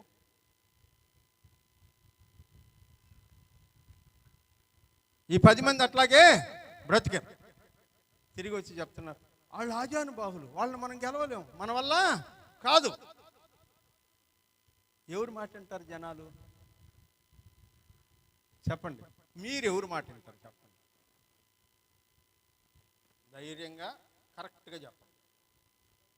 12 మంది వెళ్ళారు, 2 మాత్రం మనం గెలిచేస్తాం, దేవుడు మనతో ఉన్నాడు అని చెప్తున్నాడు. 10 మంది ఏమంటున్నారు తెలుసా? ఆయన ఆడబోతే చచ్చిపోవడం, ఆయన మళ్ళీ రాం. కొంతమంది దాన్ని మసాలా వేసి మీటింగ్ పెట్టేవాళ్ళు ఉండరు, మసాలా మీటింగ్స్ అంటుంటాం వాటిని. ఇప్పుడు ఈ 10 మంది మాట వింటారా, 2 మాట వింటారా? మీరు మీ క్యారెక్టర్ గురించి మీరు ఆలోచించుకొని నేనైతే ఇట్లా చేస్తానని చెప్పండి. 10 మంది మాటే, 2 మాట వినేవాళ్ళు ఇక్కడ ఎంతమంది ఉన్నారు చెప్పండి? ఒక్క చెయ్యి కూడా లేస్తే ఓటు. అదేమంటే మనం ఏం చెప్తాం, బా బలి పుడింగిరా ఇడ, ఊరందరితో ఒక దారి, ఉలిపికట్టిది ఒక దారి అంట. అందరూ పోయినట్టు పోవాలి, మనం ఒక్కరో స్పెషల్గా పోతే. ఉలిపికట్టిది ఒక దారి కాదు, ఊరందరూ వర్షం రాదనుకుంటా ఉంటే వర్షం రాబోతుందని దేవుడు చెప్పాడని ఓడగట్టినటువంటి నోహు నువ్వు విశ్వాసం ఉంటే. హల్లెలూయా. ఊరందరితో ఒక దారి, ఉలిపికట్టిది ఒక దారి అనుకుంటున్నావా? ఇదిగో అందరూ నశించిపోతున్నటువంటి పరిస్థితుల్లో ఎవడిష్టానికి వాడు బ్రతుకుతా ఉంటే దేవుని కొరకు నమ్మకముగా బ్రతికినటువంటి ఏలియావు నువ్వు దేవుని మాటను నమ్మితే. అందరూ ఏమనుకుంటే నీకెందుకు? నీ దేవుడి మీద నీకెంత విశ్వాసం ఉందో రుజువుపరుచుకునే అవకాశం వాళ్ళు చెప్తున్న మాటలను నమ్మేటువంటి దాని మీద ఉంది. 10 మంది మాటలు నమ్మి ఏం చేసినారో తెలిసే వీళ్ళందరూ? మోషేని రాళ్లతో కొట్టడానికి రాళ్ళు ఎత్తుకున్నారంట. చదువుతారా? 9వ వచనం చదవండి. మెట్టుకు మీరు యెహోవా మీద తిరగబడబాకండి, ఆ దేశ ప్రజలకు భయపడబాకండి, వాళ్ళే మనకు భోజనం అయిపోతారు. యెహోషువ కాలేబు చెప్తున్నారు. వాళ్ళ నీడ వాళ్ళ మీద నుంచి తొలగిపోయింది. యెహోవా మనకు తోడై ఉన్నాడు, వాళ్లకు భయపడబాకండి అనిరి. ఆ సర్వ సమాజము ఏమన్నారంట? ఆ 2 రాళ్లతో కొట్టి చంపేయండిరా. ఇంతమందిని వాళ్ళందరూ తప్పుదారి పట్టిస్తూ ఉన్నారు. 10 మంది చెప్పే మాట వాళ్ళకి అర్థం కావడం లేదు, వాళ్ళిద్దరిదే కరెక్ట్ అని వాదిస్తూ ఉన్నారు. వాళ్ళని రాళ్లతో కొట్టి చంపేయండిరా. దేవుడు ఏమంటున్నాడు తెలుసా? ఎన్ని రోజులు ఈ జనాలు ఇట్టే ఉంటారు చెప్పండి? ఎన్ని రోజులు నా మీద తిరగబడుతూ ఉంటారు వీళ్ళు? దేవుడు అన్నాడు, మోషే ఈరోజు ఎంతమంది అయితే నీ మీద తిరగబడి రాళ్ళతో కొట్టాలనుకున్నారు, ఒక్కడు కూడా వాగ్దాన దేశం దాటి వెళ్ళడు. కాలేబు, యెహోషువ వీళ్ళిద్దరు తప్ప వాగ్దాన దేశంలోకి నీతో అడుగు పెట్టేవాడు ఇంకొకడు ఉండడు. హల్లెలూయా. ప్రియమైన వారలారా, జాగ్రత్తగా ఉండాలి. ఎవరి మాట వింటున్నాం, ఎవరి ఆలోచన వింటున్నాం, ఏ పక్కకి మన తల ఆడిస్తున్నాం, ఏ వైపుకి మన జీవితాన్ని తీసుకెళ్తున్నాం, జాగ్రత్తగా ఉండాలి. ఏం చెప్పాడు తెలుసా? 20 సంవత్సరాలకు పైబడినటువంటి వాళ్ళు ఎంతమంది ఉన్నారు ఇక్కడ? ఒక్కడు కూడా వాగ్దాన దేశంలో అడుగు పెట్టరు. గో బ్యాక్, వెనక్కి వెళ్ళిపోయి మళ్ళీ ఎర్ర సముద్రం కాడికి వెళ్ళిపోండి, ఇక్కడ ఎక్కడ ఉండడానికి వీల్లేదు. 40 సంవత్సరాల కాలంలో వీళ్ళందరూ అడవిలో చచ్చిపోయిన దాకా వాగ్దాన దేశంలోకి అడుగు పెట్టడానికి అవకాశం ఇవ్వాలి. ఇదే పెద్ద పాపం. నెగిటివ్ మైండ్ పెద్ద పాపం. దేవుడిచ్చే ఆశీర్వాదాన్ని నీ దగ్గర నుంచి తీసేసేది నెగిటివ్ మైండ్. దేవుడిచ్చిన ఆశీర్వాదానికి వారసుడు కావలసిన నువ్వు నెగిటివ్ మైండ్ ఉండడం వల్ల ఆశీర్వాదాన్ని పోగొట్టుకొని నిత్య నరకాగ్నిలోకి నేను పంపించేదే ఈ నెగిటివ్ మైండ్. అది చాలా సింపుల్ అనుకుంటున్నారేమో, చాలా భయంకరమైన పాపం. ఒకరా ఇద్దరా? 24 లక్షల మంది చచ్చిన దాకా 40 సంవత్సరాలు అడవిలోనే చావండి అన్నాడు దేవుడు.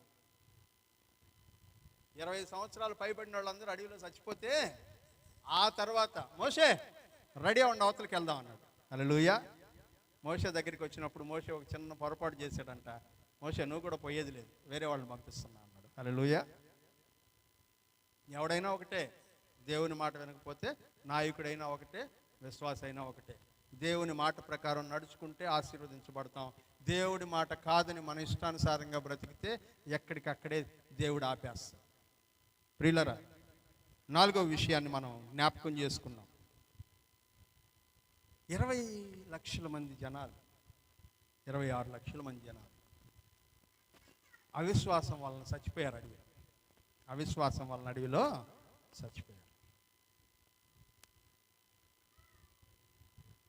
నాయకుల మీద తిరుగుబాటు ఎంత ప్రమాదకరమో అర్థమవుతుందా?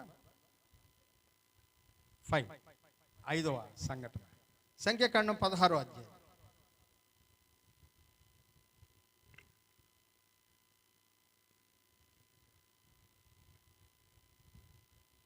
ఇది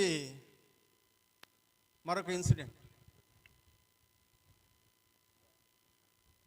మోషే నాయకుడిగా ఉన్నాడు,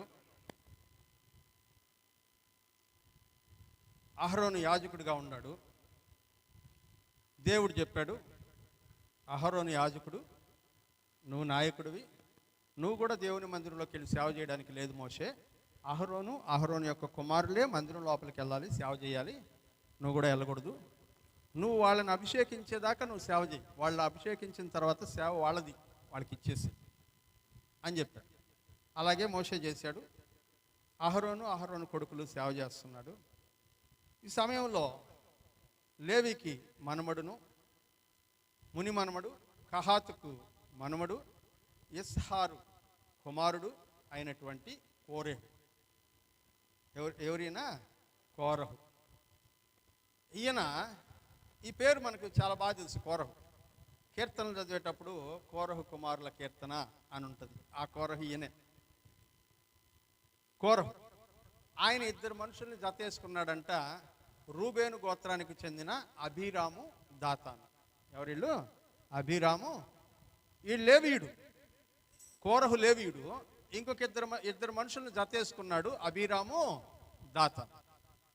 వీళ్ళిద్దరిని జతేసుకుని వీళ్ళల్లో మంచి మంచి లీడర్స్ అయినటువంటి ఇశ్రాయేలు నాయకులైన 250 మందిని ఒక టీంగా తయారు చేశారంట. ఎంతమందిని? 250 మందిని ఒక టీంగా తయారు చేసి, చదవమా 2వ వచనం, ఇశ్రాయేలీయులలో పేరు పొందిన సభికులను సమాజ ప్రధానులైన 250 మందితో 250 మందిని టీంగా చేర్చి మోషేకి విరోధంగా వచ్చి మాట్లాడాడు. చాలా జాగ్రత్తగా వినాలి. ఏమన్నాడంటే, మీతో మాకు పని లేదు, ఈ సమాజంలో ఉన్నటువంటి అందరూ పరిశుద్ధులే, ఎవడు పాపం చేయట్లేడా, నువ్వేమో పెద్ద పరిశుద్ధుడు అని బిల్డప్ ఇస్తున్నావేమో పాస్టరా, ఇక్కడ అందరూ పరిశుద్ధులే, ఎవడు పాపం చేయట్లేదు, కాబట్టి ఫలాని వాడే యాజకుడిగా ఉండాలని నువ్వు తీర్పు చెప్పాల్సిన అవసరం లే, మేము ఎవరైనా యాజకులు ఉంటాం, మా ఇష్టం. చదువుమా.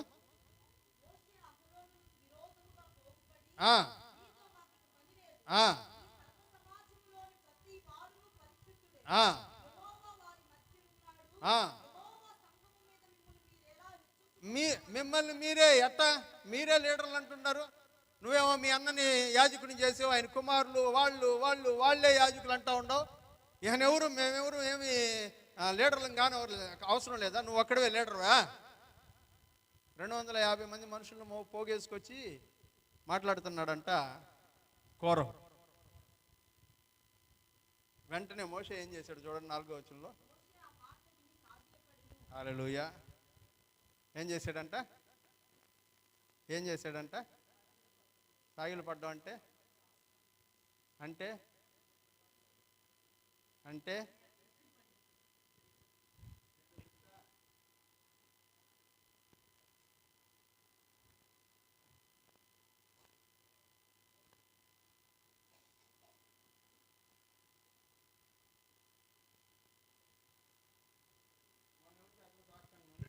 చేస్తా కదా, ఫ్రైడే సాగిలు పడ్డం అంటే అది.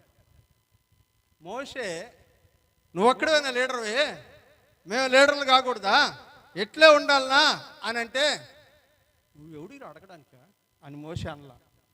ఏమన్నాడు తెలుసా? సాగిలపడి. చదువునా? ఆ పదం మనకి ఏం నేర్పిస్తుంది తెలుసా? మోషే ఎంత వినయం కలిగిన వాడో నేర్పిస్తుంది మనకు. మోషే ఎంత వినయం గలవాడో నేర్పిస్తుంది ఆ పదం. సాగిలపడి. చదువు. ఆ తర్వాత కోరహుతోనూ వాళ్ళ సమాజంతోనూ ఇట్లా అన్నాడు, తనవాడు ఎవడు, జాగ్రత్త, తనవాడు ఎవడో, పరిశుద్ధుడు ఎవడో. హల్లెలూయా. రేపు పొద్దున దేవుడే తెలియజేస్తాడు. మీరు లీడర్లు అవ్వచ్చు, కాకూడదని నేను చెప్పట్లేదు, మీరే లీడర్స్ కండి, నాకేంటి ఇబ్బంది. నన్ను దేవుడు పెట్టాడు, ఉండాను. మీకు వందనాలు. మీరు లీడర్స్ అవ్వాలనుకుంటున్నారు, అవ్వండి. సాగిలపడి నమస్కారం చేసి ఏమంటున్నాడు తెలుసా? రేపు రండి దేవుని మందిరానికి. దేవుడు నిర్ణయిస్తాడు ఎవడు పరిశుద్ధుడో, ఎవరు లీడరో దేవుడు నిర్ణయిస్తాడు. వచ్చేటప్పుడు ఏం చేస్తారు తెలుసా? మీ 250 మంది మీ చేతుల్లో దోపార్తిని, నిప్పుల మీద సాంబ్రాణిని వేసి దేవుణ్ణి ఆరాధించడానికి తీసుకొని రండి 250 మంది అని చెప్పాడు. కోరహు అబీరాము దాతానుల్ని పిలిపించాడంట. కోరహు వచ్చాడు, అబీరాము దాతాను రాలా. మీరు కూడా రండి రేపు పొద్దున అంటే, ఎందుకు రావాలి? మేము రాం. మా మీద నువ్వేమన్నా లీడర్ రా? నువ్వు చెప్పినట్టు మేము వినాలా? మేము రాం. నేను చెప్పట్లా, వాక్యంలో ఉంది, చదవండి.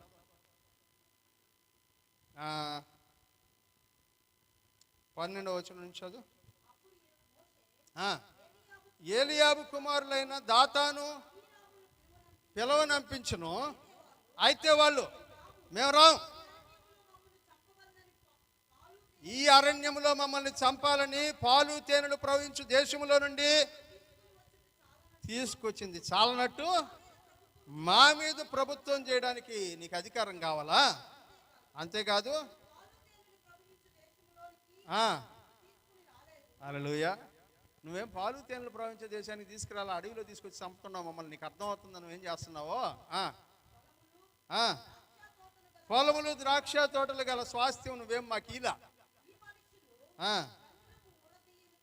ఈ 250 మందిని పిలిపించి వాళ్ళ కళ్ళు ఓడబెడతావు నువ్వు. మేము రాం. ఏం చేసుకుంటావు చేసుకోపో. ఎవరు పిలిచారంట? మోషే పిలిస్తే ఆన్సర్ ఏంటంట? నేను చెప్పినట్టు మేము ఎందుకు వినాలా, మేము ఎందుకు రావాలి, మేము రాం, ఏం చేసుకుంటావు చేసుకోపో. మోషే కోప్పడ్డాడంట. ఫస్ట్ టైం బైబిల్లో ఆ మాట చదువుతాం, చదవండి.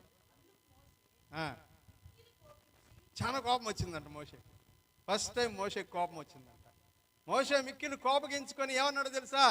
ప్రభువా, వీళ్ళ కాడి నుంచి నేను ఒక్క గాడిదని కూడా తీసుకోలేదు దేవుని సేవకి. హల్లెలూయా. ఒక్క గాడిదని కూడా తీసుకోలేదు వాళ్ళ కాడి నుంచి. నువ్వు వాళ్ళ మీద ఏమాత్రం కనికరం చూపించడానికి లేదు. చదువుమా. లక్ష్య పెట్టకము, ఒక్క గాడిదనైనా నేను వాళ్ళ దగ్గర నుంచి తీసుకోలేదు, వాళ్ళలో ఎవరికి నేను కీడు చేయలేదు అని ప్రార్థన చేశాడంట. మిక్కిలి కోపంతో ప్రార్థన చేశాడంట. ఎవరు? మోషే. పొద్దున్న లేచాడు, ఒక్కొక్కడు 250 మంది దోపార్తులు తీసుకొచ్చారు. మోషే అన్నాడంట, దేవుడు అన్నాడంట మోషేతో, ఇశ్రాయేలు ప్రజలందరినీ ఒకటే రోజు కంప్లీట్ చేసేద్దాం మోషే. నేను నీ వల్ల నాకు సంతానాన్ని పుట్టించి నేను గొప్ప సంతానాన్ని ఏర్పాటు చేసుకుంటాను అని అంటే ప్రార్థన చేశాడంట. ప్రభువా, అందరు నీ గురించి ఏమనుకుంటారు? వద్దు ప్రభువా, క్షమించు ప్రభువా అని అంటే, ఎవడెవడైతే ఈ గ్రూప్కి లీడర్లు ఉన్నారో వాళ్ళ ముగ్గురు ఇళ్ళ కాడి నుంచి అందరూ పక్కకి తొలగిపోండి అన్నాడంట. అందరు వెళ్ళిపోయినారు. మోషే మాట్లాడుతున్నాడంట, వీళ్ళు మామూలుగా చచ్చిపోరు, ఒక గొప్ప వింత ఎప్పుడు జరుగుతుంది వీళ్ళ మరణంలో. ఒకవేళ అట్లాంటి మరణం వీళ్ళకి సంభవించకపోతే నేను దేవుడు ఏర్పాటు చేసిన లీడర్ని కాదనుకోండి అని చెప్పాడు. వాళ్ళ ఇళ్ళు ఎక్కడున్నాయో అక్కడ నేల బద్దలైపోయి మొత్తం బ్యాచ్ నేలలోకి వెళ్ళిపోయి మూసేసిందంట నేల. చదువుతారా? చదవండి.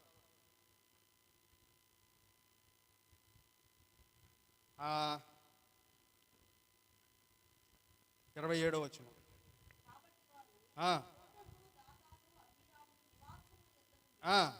ఇటు అటు లేచిపోగా దాతాను అబీరాములను, వారి భార్యలను, వారి కుమారులను, వారి పసిపిల్లలను తమ గుడారముల ద్వారముల దగ్గర నిలిచిరి. మోషే, నన్ను ఈ పనులు చేయడానికి దేవుడు పంపించాడని నా అంతటి నేనే వాటిని చేయడం లేదని దీనివల్ల మీరు తెలుసుకుంటారు. మనుషులందరికీ వచ్చే మరణము లాంటి మరణము వీళ్ళు పొందితే సమస్త మనుషులకు కలిగినదే. అందరిలాగా వీళ్ళు కూడా చచ్చిపోతే యెహోవా నన్ను పంపించలేదు, నేను దేవుని సేవకుని కాదు. అయితే యెహోవా గొప్ప వింత పుట్టించడం వలన వారి ప్రాణములతో పాతాళమునకు కూలినట్లు భూమి తన నోరు తెరిచి వారిని వారికి కలిగిన సమస్తమును మింగివేసిన ఎడల వారు యెహోవాను అలక్ష్యము చేసిరని మీకు తెలియను. ఆ మాటలు చెప్పి చాలించగానే వారి క్రింద నేల నెరవిడిచెను, భూమి తన నోరు తెరిచి వారిని వారి కుటుంబములను కోరహు సంబంధులందరినీ వారి సమస్త సంపాద్యమును మింగివేసెను.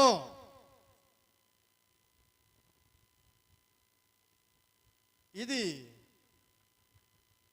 ఎంత తీవ్రమైనటువంటి పరిణామం ఆలోచించాలి. ఎందుకు? పెద్దవాళ్ళకి, మన పైన నాయకులుగా దేవుడు ఏర్పాటు చేసిన వాళ్ళకి మనం విధేయత చూపించాలంటే వాళ్ళు దేవుని చేత అభిషేకించబడి పలానా పని నిమిత్తం పంపించబడ్డ వాళ్ళు. చేతైతే దేవుడు వాళ్ళకి చెప్పినటువంటి పని విషయంలో నువ్వు కూడా జొరబడి ఆ పనిలో సహాయం చేస్తుంటే వాళ్ళలో ఉండే ఆశీర్వాదం నీ మీదకు కూడా వస్తుంది. ఆటంకాలు సృష్టిస్తే టోబియా సన్బలెట్ వలె అయిపోతుంది, కోరహు అబీరాము దాతానుల వలె అయిపోతుంది పరిస్థితి. అందుకే హెబ్రీ పత్రికలో ఆ మాట అన్నాడు, మీకు పైగా ఉన్నటువంటి నాయకులు మిమ్మల్ని బాధ్యతగా ఉండి కాపలా కాస్తున్నారు కాబట్టి వాళ్ళ మాటకి చెవి యొగ్గండి. వాళ్ళు దుఃఖంతో సేవ చేయకూడదు మీ వల్ల. సంతోషంతో ఆ పని సేవ చేస్తే మీకు మేలు కలుగుతుంది, దుఃఖంతో ఆ పని చేస్తే మీకు నష్టం కలుగుతుంది, జాగ్రత్త అని హెచ్చరించాడు. చదవమ్మా హెబ్రీ పత్రికలో ఆ మాటని. వాళ్ళకి లెక్క ఉంది, ప్రతి ఒక్కరి విషయంలో లెక్క ఉంది. వెనక కూర్చున్నటువంటి పాస్టర్ గారి దగ్గర నుంచి ముందు కూర్చున్నటువంటి ఈ బిడ్డ వరకు అందరి విషయంలో ఎవరిని లెక్క అడుగుతాడంటే దేవుడు దైవజనుడిని లెక్క అడుగుతాడు. లెక్క అప్పగించవలసిన వాళ్ళలాగా వాళ్ళు సేవ చేస్తున్నారు కాబట్టి జాగ్రత్తగా వ్యవహరించండి. వాళ్ళతో మీ ఇష్టానుసారంగా వ్యవహరించి తిరుగుబాటు చేస్తే పరిస్థితులు ఎంత తీవ్రం అవుతాయో తెలుసుకోండి. పౌలు భక్తుడు చెప్తున్నాడు ఈ మాట.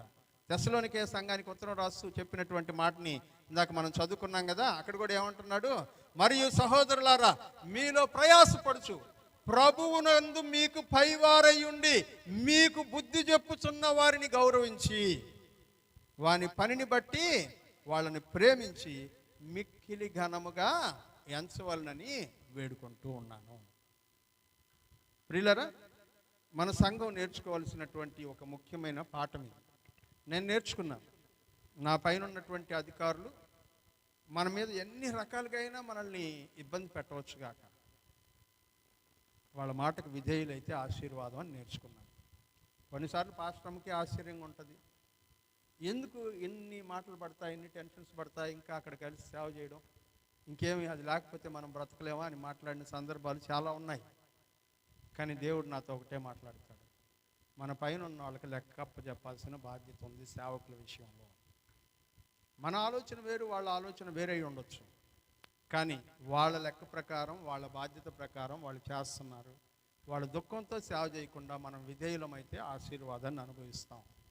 ఈరోజు వరకు నేను ఆ మాటకు లోబడే దేవుని సేవని ఎంత కష్టమైనా, ఎంత ఇబ్బందికరమైన పరిస్థితులున్నా, పరిణామాలున్నా చేస్తూ ముందుకు కొనసాగుతూ ఉన్నాను. సంఘమైనటువంటి మీరు కూడా దేవుని సేవకుల్ని గౌరవించి వారితో సహకరించడం వలన దైవజనుల మీద ఉండబడినటువంటి అభిషేక ఆశీర్వాదంలో మీకు కూడా భాగం లభిస్తుంది. విరోధులుగా మారబాకండి, దైవ సేవకులకు విరోధులుగా మారబాకండి. సణుక్కోవడం మానేయండి, గొణుక్కోవడం మానేయండి, తిరుగుబాటు చేయడం మానేయండి. దేవుని సేవకులతో సహకరించండి, విధేయత చూపించండి దేవుని సేవకులకి. నేను ఒకే ఒక్క మాట చివరిగా మిమ్మల్ని అడిగి ఈ వర్తమానాన్ని ముగిస్తా. చాలా ప్రాముఖ్యమైన ప్రశ్న.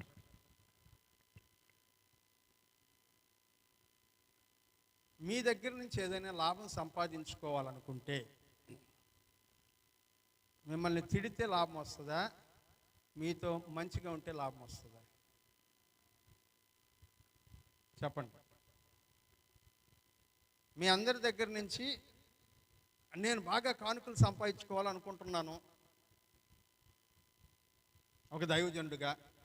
అప్పుడు నేను మీ దగ్గరికి వచ్చినప్పుడల్లా, లేకపోతే మీతో మాట్లాడుతున్నప్పుడల్లా మంచిగా మాట్లాడితే మా పాస్టర్ మంచోడు, అసలు మేము చెప్పిన మాట జవదాడ్డు మా పాస్టర్ అనుకొని మీరు ప్రేమిస్తారా? లేకపోతే మీ దగ్గరికి వచ్చినప్పుడల్లా ఇట్లాంటి పనులు చేస్తే బాగుండదు, దేవుడు ఒప్పుకోడు, జాగ్రత్త, ఇది మంచిది కాదు అని వార్నింగ్లు ఇస్తుంటే మీరు నన్ను ప్రేమిస్తారా? ఈ రెండిట్లో ఏది చేస్తే ప్రేమిస్తారు చెప్పండి? చెప్పండి నాన్న. నోర్లు ఎవరన్నా బయట ఇంట్లో మూటగట్టి వచ్చినారా? చెప్పండి. ఎట్లుంటే ప్రేమిస్తారు మీరు నన్ను? లాభం ఎట్లుంటే వస్తుంది నాకు చెప్పండి.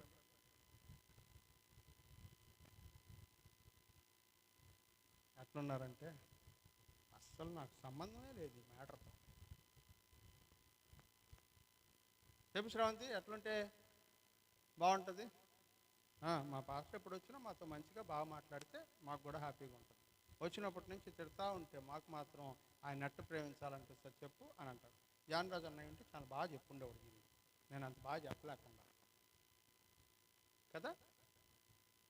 కానీ నేను మిమ్మల్ని గద్దిస్తున్నాను, ఖండిస్తున్నాను, సరైన దారిలో వెళ్ళకపోతే ఇది మంచిది కాదని ధిక్కరిస్తున్నాను. మీ దగ్గర లాభం ఆశించి కాదు. దేవుడికి లెక్క అప్పచెప్పాలి మీ అందరి విషయంలో. రేపు పొద్దున పరలోక రాజ్యంలోనికి వెళ్ళేటప్పుడు మీ ఒక్కొక్కరిని గురించి లెక్క అప్పగించాల్సినప్పుడు సిగ్గుపడనక్కర్లేనటువంటి దైవజనుడుగా దేవుని ఎదుట నిలబడాలనే తాపత్రయం తప్ప మీ దగ్గర నుంచి ఏదో సంపాదించుకోవాలని కాదు, మీరు నాకేదో కిరీటం పడతారని కాదు. మహిమ కిరీటం ఆయన దగ్గర ఉంది, ఆయన ఇస్తారు. దానికోసమే తాపత్రయం. అంతేగాని ఎవరి మీద నాకు కోపం ఉండదు. ఒక దైవజనుడిగా నేను ఇక్కడి నుంచి ఏం చెప్పాలో దేవుని వాక్యం బోధిస్తుంది, దాన్ని నేను మీకు బోధిస్తాను. నా ఎదురుగా ఉన్నది నా భార్య, నా తల్లి, నా తండ్రి, నా బిడ్డల, నా అన్నదమ్ముళ్ళ, అక్కచెల్లెళ్ళ, దాంతో ఏ సంబంధం లేదు. ఇందులో ఏముంటుందో అదే వాళ్ళకి వర్తిస్తుంది, అదే నాకు వర్తిస్తుంది, అదే మీకు వర్తిస్తుంది. ఎవరైనా ఒకటే. మనం దేవుని మందిరంలో ఉన్నాం, దేవుని సంఘంలో ఉన్నాం. దేవుని సంఘం ఎదుట మనమందరము సమానులు, దేవుని ఎదుట మనమందరము సమానులు. కాబట్టి దేవుని వాక్యానుసారంగా మరొకసారి మిమ్మల్ని హెచ్చరిస్తూ ఉన్నాను. ఇక్కడ నిలబడుతున్నది ఎవరైనా, ఏ దైవజనుడైనా, మీ మీద నాయకులుగా దేవుడు ఎవరిని ఏర్పాటు చేసి ఉన్నారో వాళ్ళకి విధేయులు అవ్వండి. దేవుని దీవెనలు మీతో ఉంటాయి. దేవుడు ఈ మాటలను దీవించును గాక. ప్రార్థన చేసుకుందాం ప్రియ.